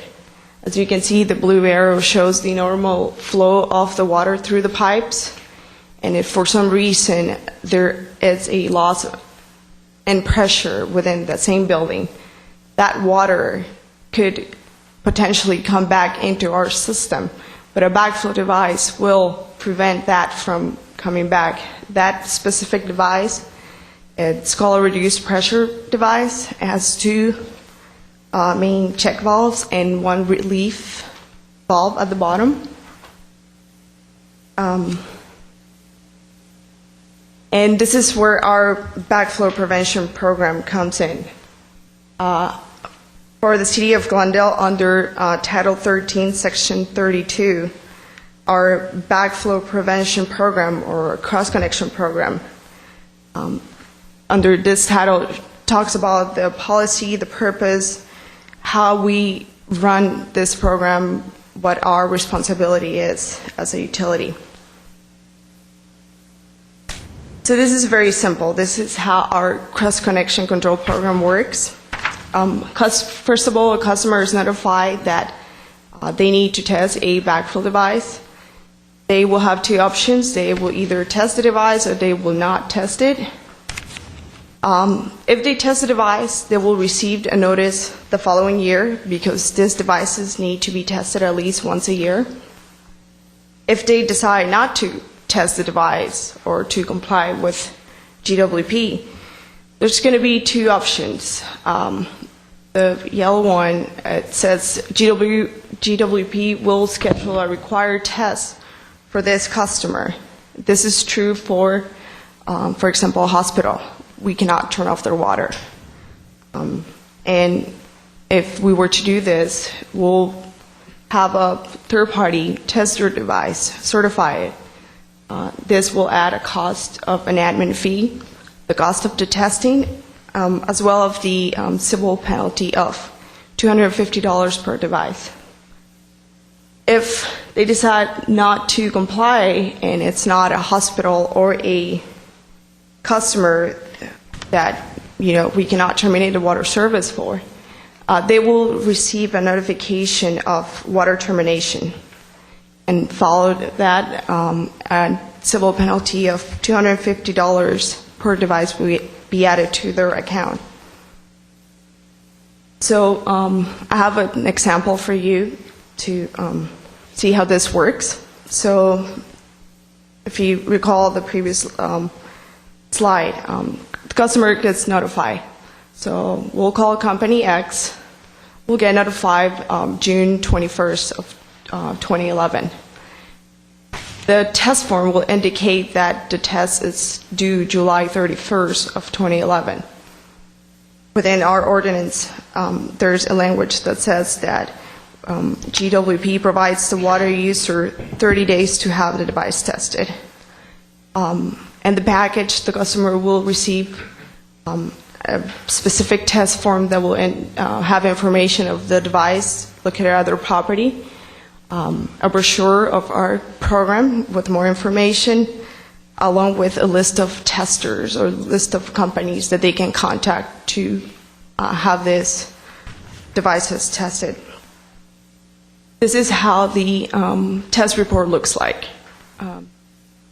It indicates the service address, the facility name, the location of the equipment, the test report due date, along with the information about the assembly. So for this one, it's a fire service, front of the building, name of the facility, company X, the location, when the report is due, and the description of the assembly. So it's very specific.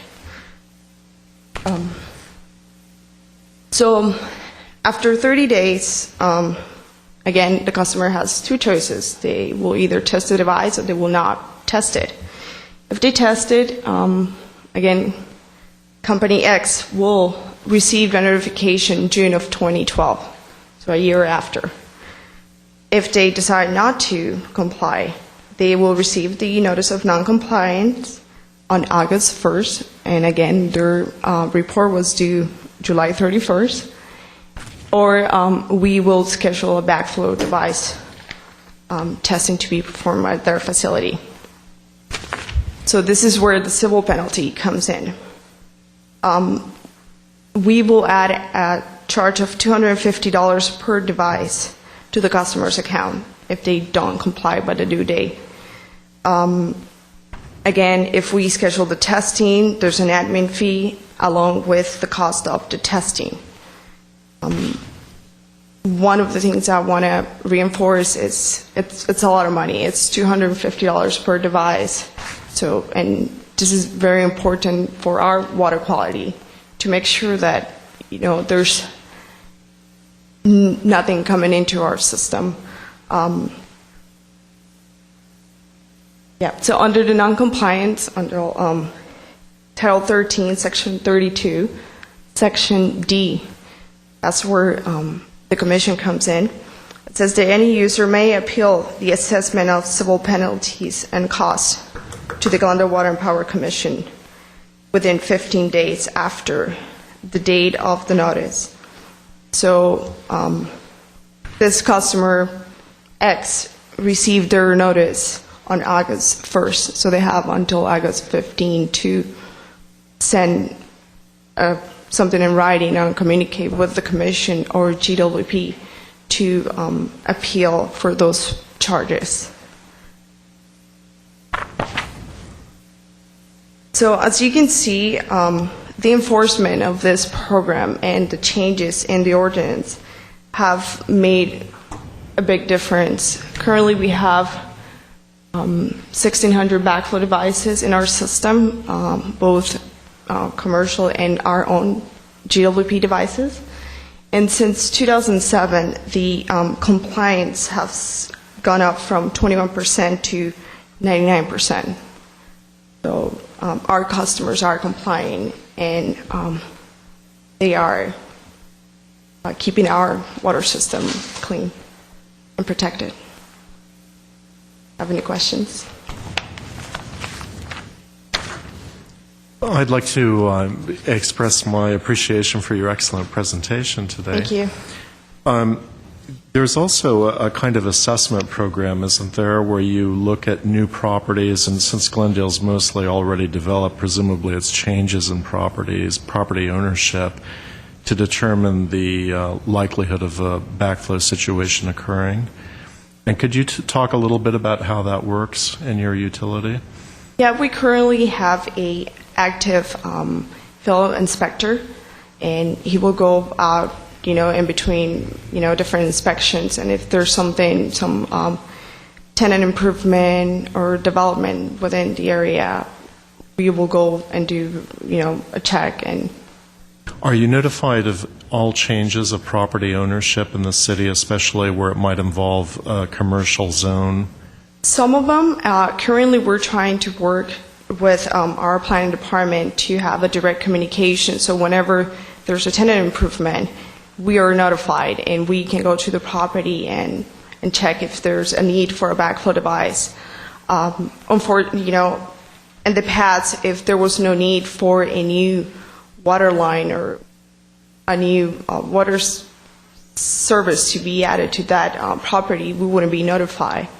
So let's say that for the multi-story apartment buildings, if they did tenant improvement or they did something to their building that didn't involve water, we wouldn't be notified, but we are. Okay, so you're notified of all new water services as well as property ownership changes? And fire lines. And recycled water system development? Yes. The commission, in my experience, has never had an appeal regarding a penalty. When was the last time that actually happened? So far, we have had no appeals presented to the commission. Okay. Now, in your customer compliance graph, which is slide 15, we were very low in 2007, 2008. Why was that the case? The ordinance changed at the end of 2009 and didn't take effect until 2010. Right. The last time that ordinance was revised was in 1994. So. Was the enforcement inadequate? Or was it just the notification? Both. Okay. All right. So anyway, congratulations on getting up very high. Have you benchmarked against other utilities to see what their rates are? Yeah, we currently meet quarterly with neighbor utilities, Burbank, Pasadena, City of LA, and the County of Los Angeles. We get together, we talk about the different programs, and they're actually looking into our ordinance to make changes within their cities. So far, we have a pretty good return with our customers. In the past, a customer will get a second and a third notice to remind them to get this devices tested. Now they get one, and that's all it takes. So. On your 9th slide, you had a flow chart indicating the ultimate fate of those who fail to follow through with the regulations here. Mm-hmm. Can you comment on how many of the purple $250 civil penalties have occurred in the past year? Do you know? Roughly last year we granted about 200 of notices of water termination, but only 100 of these customers actually received the penalty. Okay. And then as far as the utility test of the backflow device, the yellow portion of your flow chart, how many of those happened in the past year? The past year, just one. Oh, okay. All right. I'll turn this over. Some of you may have questions. There's something else that was on my mind, but it escapes my mind right now. So, Just to tag on to Commissioner Miller's graph, Shouldn't that yellow ultimately be all under purple? Because when a customer gets notified, then the civil penalty is assessed as well as the cost of the testing, because wouldn't GWP automatically test those that are non-compliant or non-responsive? Oh, no, usually by the time they get that notification of water termination, they get their devices tested. So we haven't had to use, anything else besides that. Usually when they get that notice, the device gets tested right away.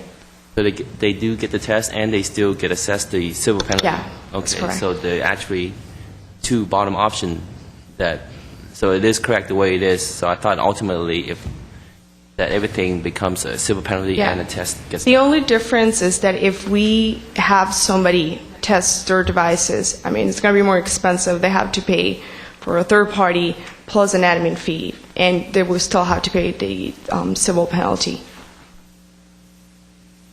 The condition of these backflow devices, because I'm assuming the utility does water testing and to make sure the water is safe. So it seems like this is also a system where to prevent the contamination of our water system, of course.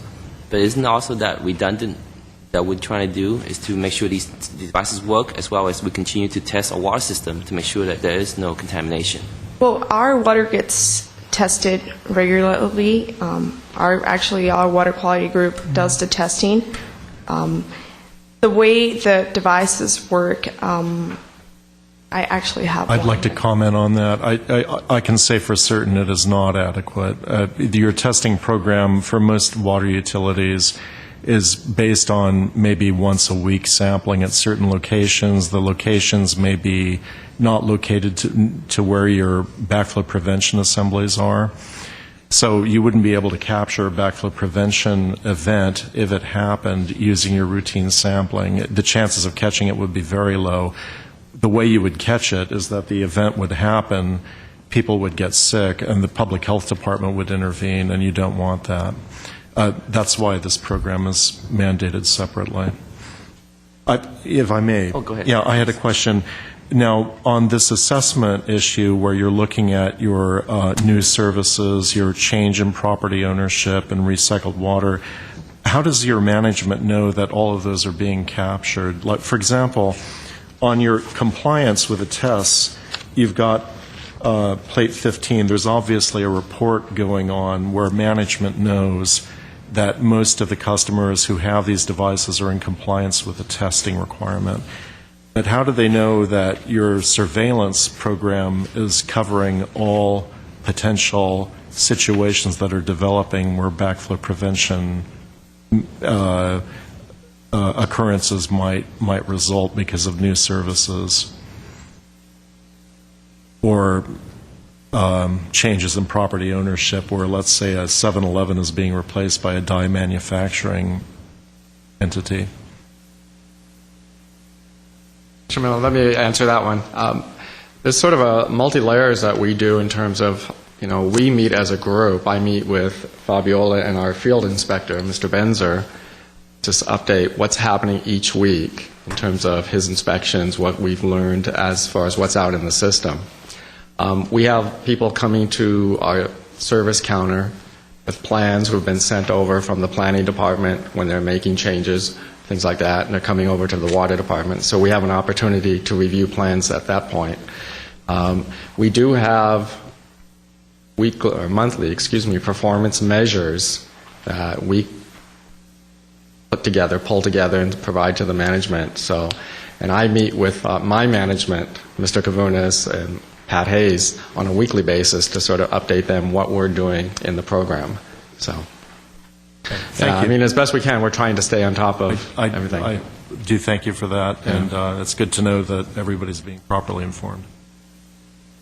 I understand that we have to vacate this room at 6:25, so we only have 15 minutes. I do have one question before we move on. I notice on page 5 here, notify. I'm actually going to talk about the timeline. Actually, page 6. notice of non-compliance is mailed to customer for non-compliance August 1st, or GWP schedules a backflow device testing. Then on page 7, under non-compliance, it says Company X will have until August 15th, 2011, to communicate with GWP to petition an appeal to waive the $250 civil penalty. So my question is, given that there's a possibility we're going to be scheduling a backflow device testing, or the mailing is just going out August 1st, does the customer have enough time? The notification... Only 2 weeks. We're only giving them 2 weeks to communicate with GWP? Yes. This notice of water termination goes out through FedEx, so they get it the next day. Right, yeah, I just want to make sure that there's enough They time. have enough time, Right, yeah. enough time for the customer to realize that there, first of all, was a charge, $250 slapped on them, and then that, they have enough time to contact whoever, to communicate with GWP if they do want to appeal. And something I wanted to add that we're doing differently than previous years. This first initial notice goes out through certified mail, so they have to sign for the notice. So we know that they received it on time.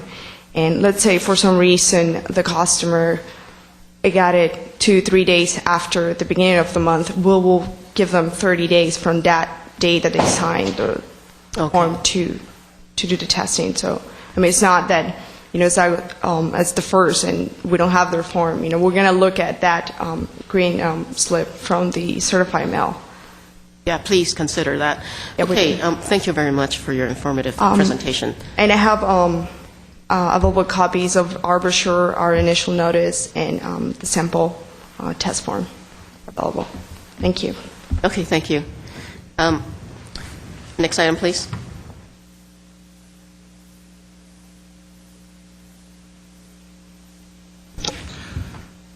Item 3G, social media update, Facebook, George Agabagians.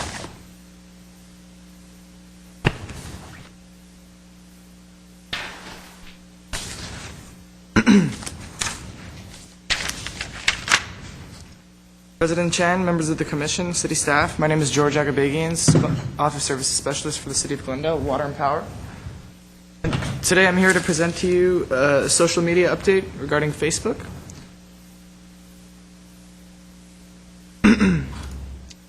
As you know from our last month's Commission meeting, we've established Facebook for GWP as a whole as opposed to the Commission. So our updates are GWP-wide. We're looking at this as the test phase. We're trying to see how the people respond, what the people want, and trying to go based on what the people's needs are. Facebook and Twitter are currently linked. That means we have the ability to post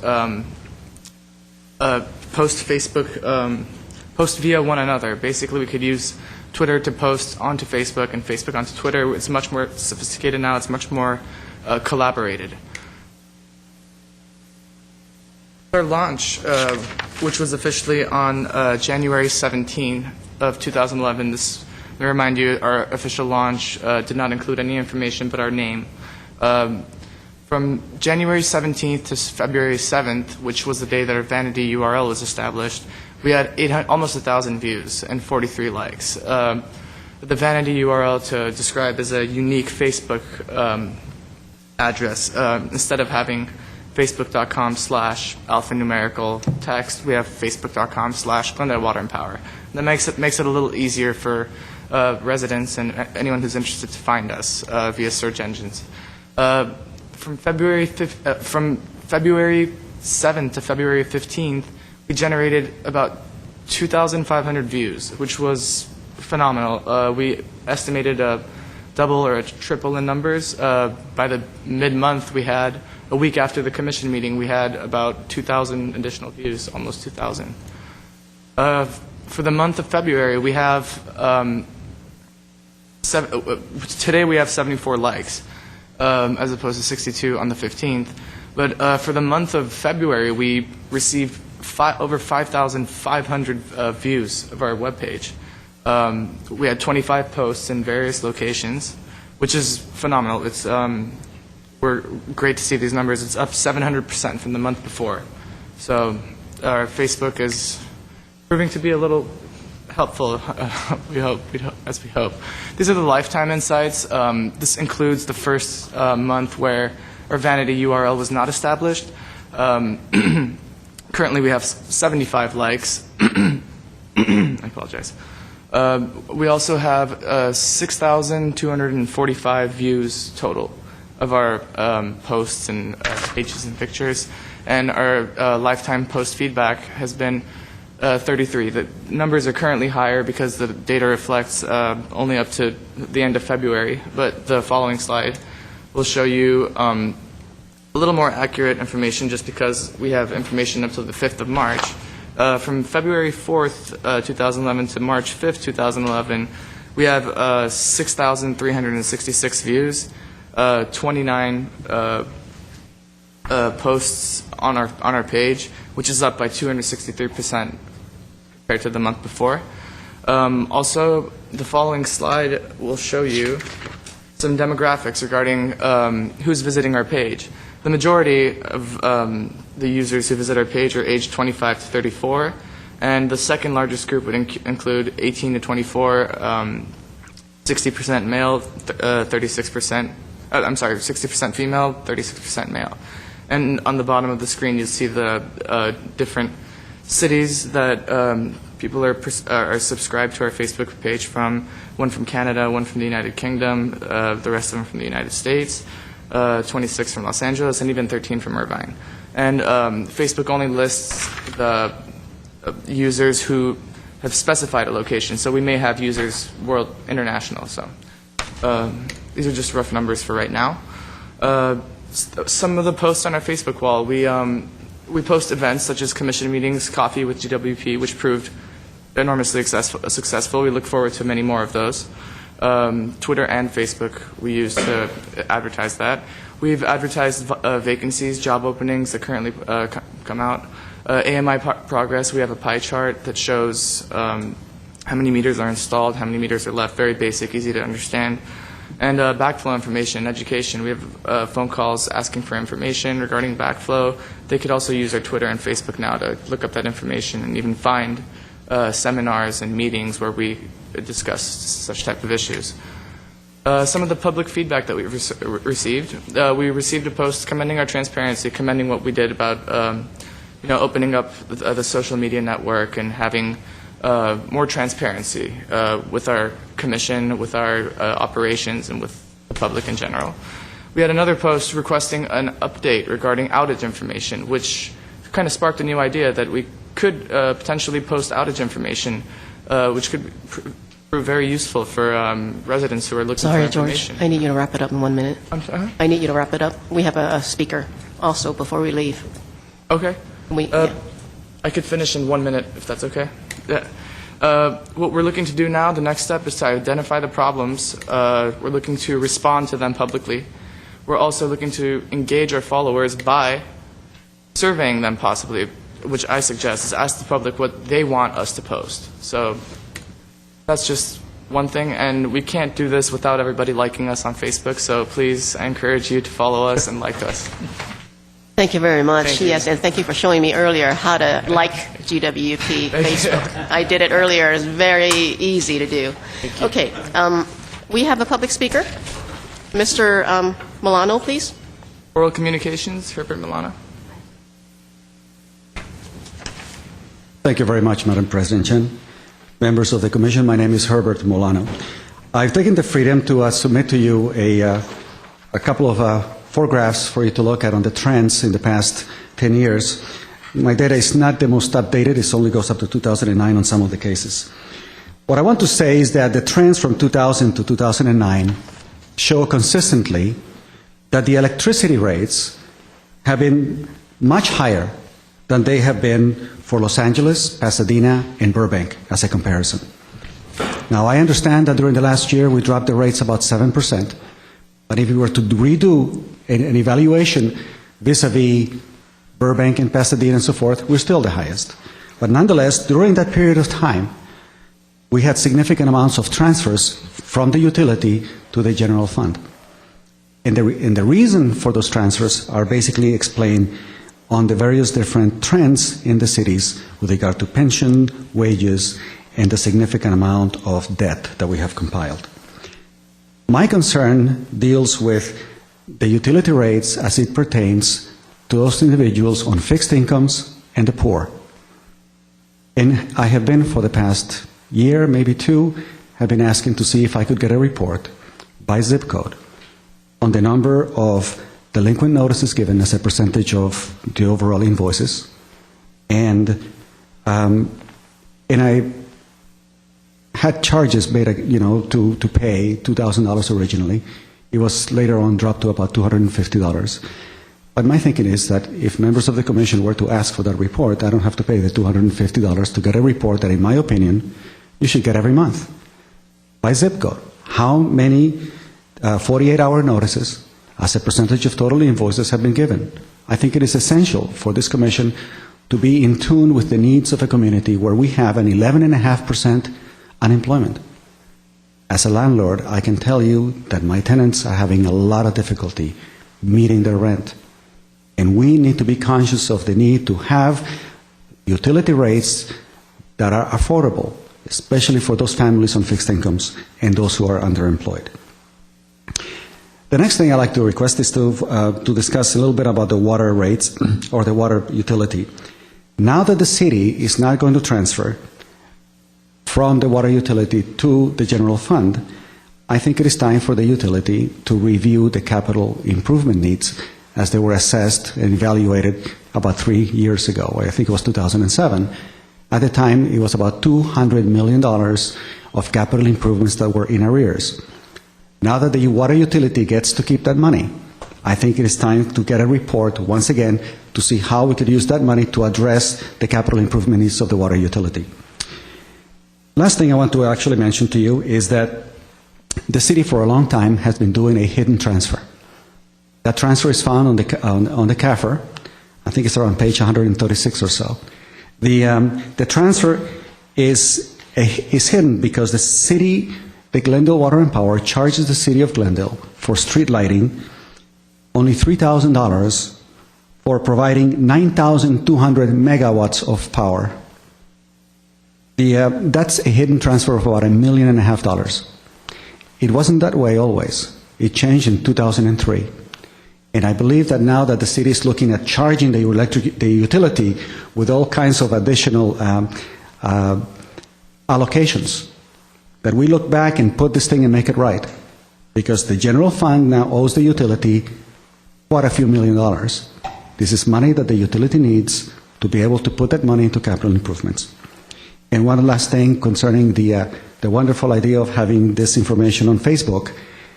It is my hope that not just the positive information get put in Facebook, but all this information that is relevant with regard to the needs for capital improvements, the needs of the population to have, equitable and fair rates for their electricity and water. I don't want to see a Facebook be like another City Views. I really want it to be an honest appraisal of where we are. Thank you very much. Thank you, Mr. Milano. Next item. Item 5, old business.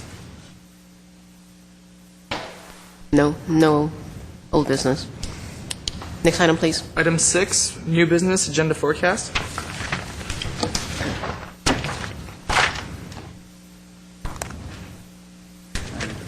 Two things that I wanted to bring up.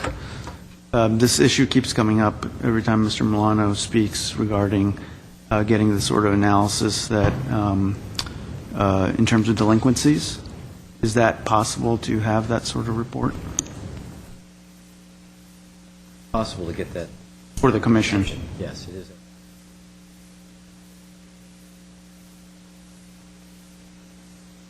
I'd like to request it for the commission. Keep coming back to this over and over, as long as it's not an undue burden. So you determine whether or not. I'll let you know. Yeah. May I ask, if you had the smart grid in place, would it be much easier to do the task? It would, yeah, there would be more automation involved.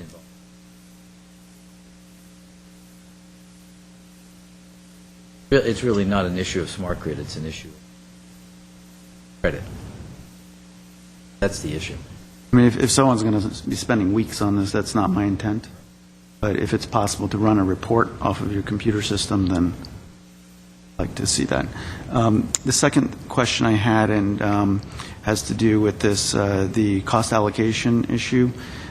Is it, I don't know whether you're already planning on doing that as part of your budgeting or as the overall issue of this cost allocation, water transfer issue is being assessed by the city, but is it possible to see, for example, when you answered Mr. Zavos's questions about some of those issues that he brought up in terms of GWP getting compensated for some of the services that it was providing, is it possible to get the GWP side of the equation of what sort of allocate, in the context of allocations, what are things that currently GWP is providing that it is that might qualify? In other words, what I'm trying to get at is it might be useful information when brought into the broader context of the budget for the City Council, but it'd be good for us as a commission to see what, from a GWP perspective, is being covered but not compensated for. We can... If I may, it might fit into the discussion of the fiscal state of the utility scheduled for next month. Well, I wanted to ask about fiscal state of the utility. Is that something that, and the review of the capital improvement, are we going to be prepared to talk about that in light of the finding regarding the rate increase, the rate transfer, please? I would like to actually defer that, if we could, to the following month. We've actually got another item that we would like to bring forward to the Commission next month, and that happens to do with our risk management program. We would like to spend some considerable period of time going over that with you, taking a look at how that fits into the energy management portfolio and how we manage the risk. And we felt that would be something that probably would take up a considerable period of time on our next agenda. Do you think you'd be prepared to talk in May 2nd regarding the fiscal state of the utility and your capital improvement and operation and maintenance programs in light of the decision by council to go with option B on the rate transfer? I'll ask Mr. Foxway. He's the keeper. I know that we'll do our very best to give you as much information as we can that date. Whether we have a full and complete picture, we have to coordinate closely with the rest of the city, but we can give you what information we do have and what's been worked out at that point. Well, then maybe we should do that, move review of capital improvement, et cetera, fiscal state of the utility to May 2nd. And instead of that, you say you'll have a report on the we would like to go over the risk management with you. Okay. I think that's very important. And then we're going to have Wildan come in also. And both of those are going to take some time because I think they're very important issues that we need to share with you. That'd be great. No other matters, right? At the last meeting, I brought up the issue about a groundwater education module for the commission, and you mentioned you were going to look into that and whether that could be held or not. I believe the minutes incorrectly said that I called for a Metropolitan Water District employee to come talk at it. Yes, we did. Yeah, I don't. We'll arrange that. Okay. Be done. Yes. Okay, very good. Do we know what month that is? To clarify, I think if this is the same item I'm thinking of, this is with respect to having the water master come and speak. Is that correct? Or am I I misunderstanding? had actually asked for water master, I think, and it got put down as a Metropolitan Water District employee. But I think it should be somebody who's familiar with your water rights, the adjudication process, the history of it, and so forth. Understood. So I think that what we'll do is next month we'll agendize the matter for a discussion regarding whether we have two commissioners interested in light of potential conflict issues with Los Angeles. That's all right. Yeah, I should maybe announce now I will maybe recuse myself and not even participate, but I think the other commissioners should be allowed to hear the matter. Provided that two of them request it, yes.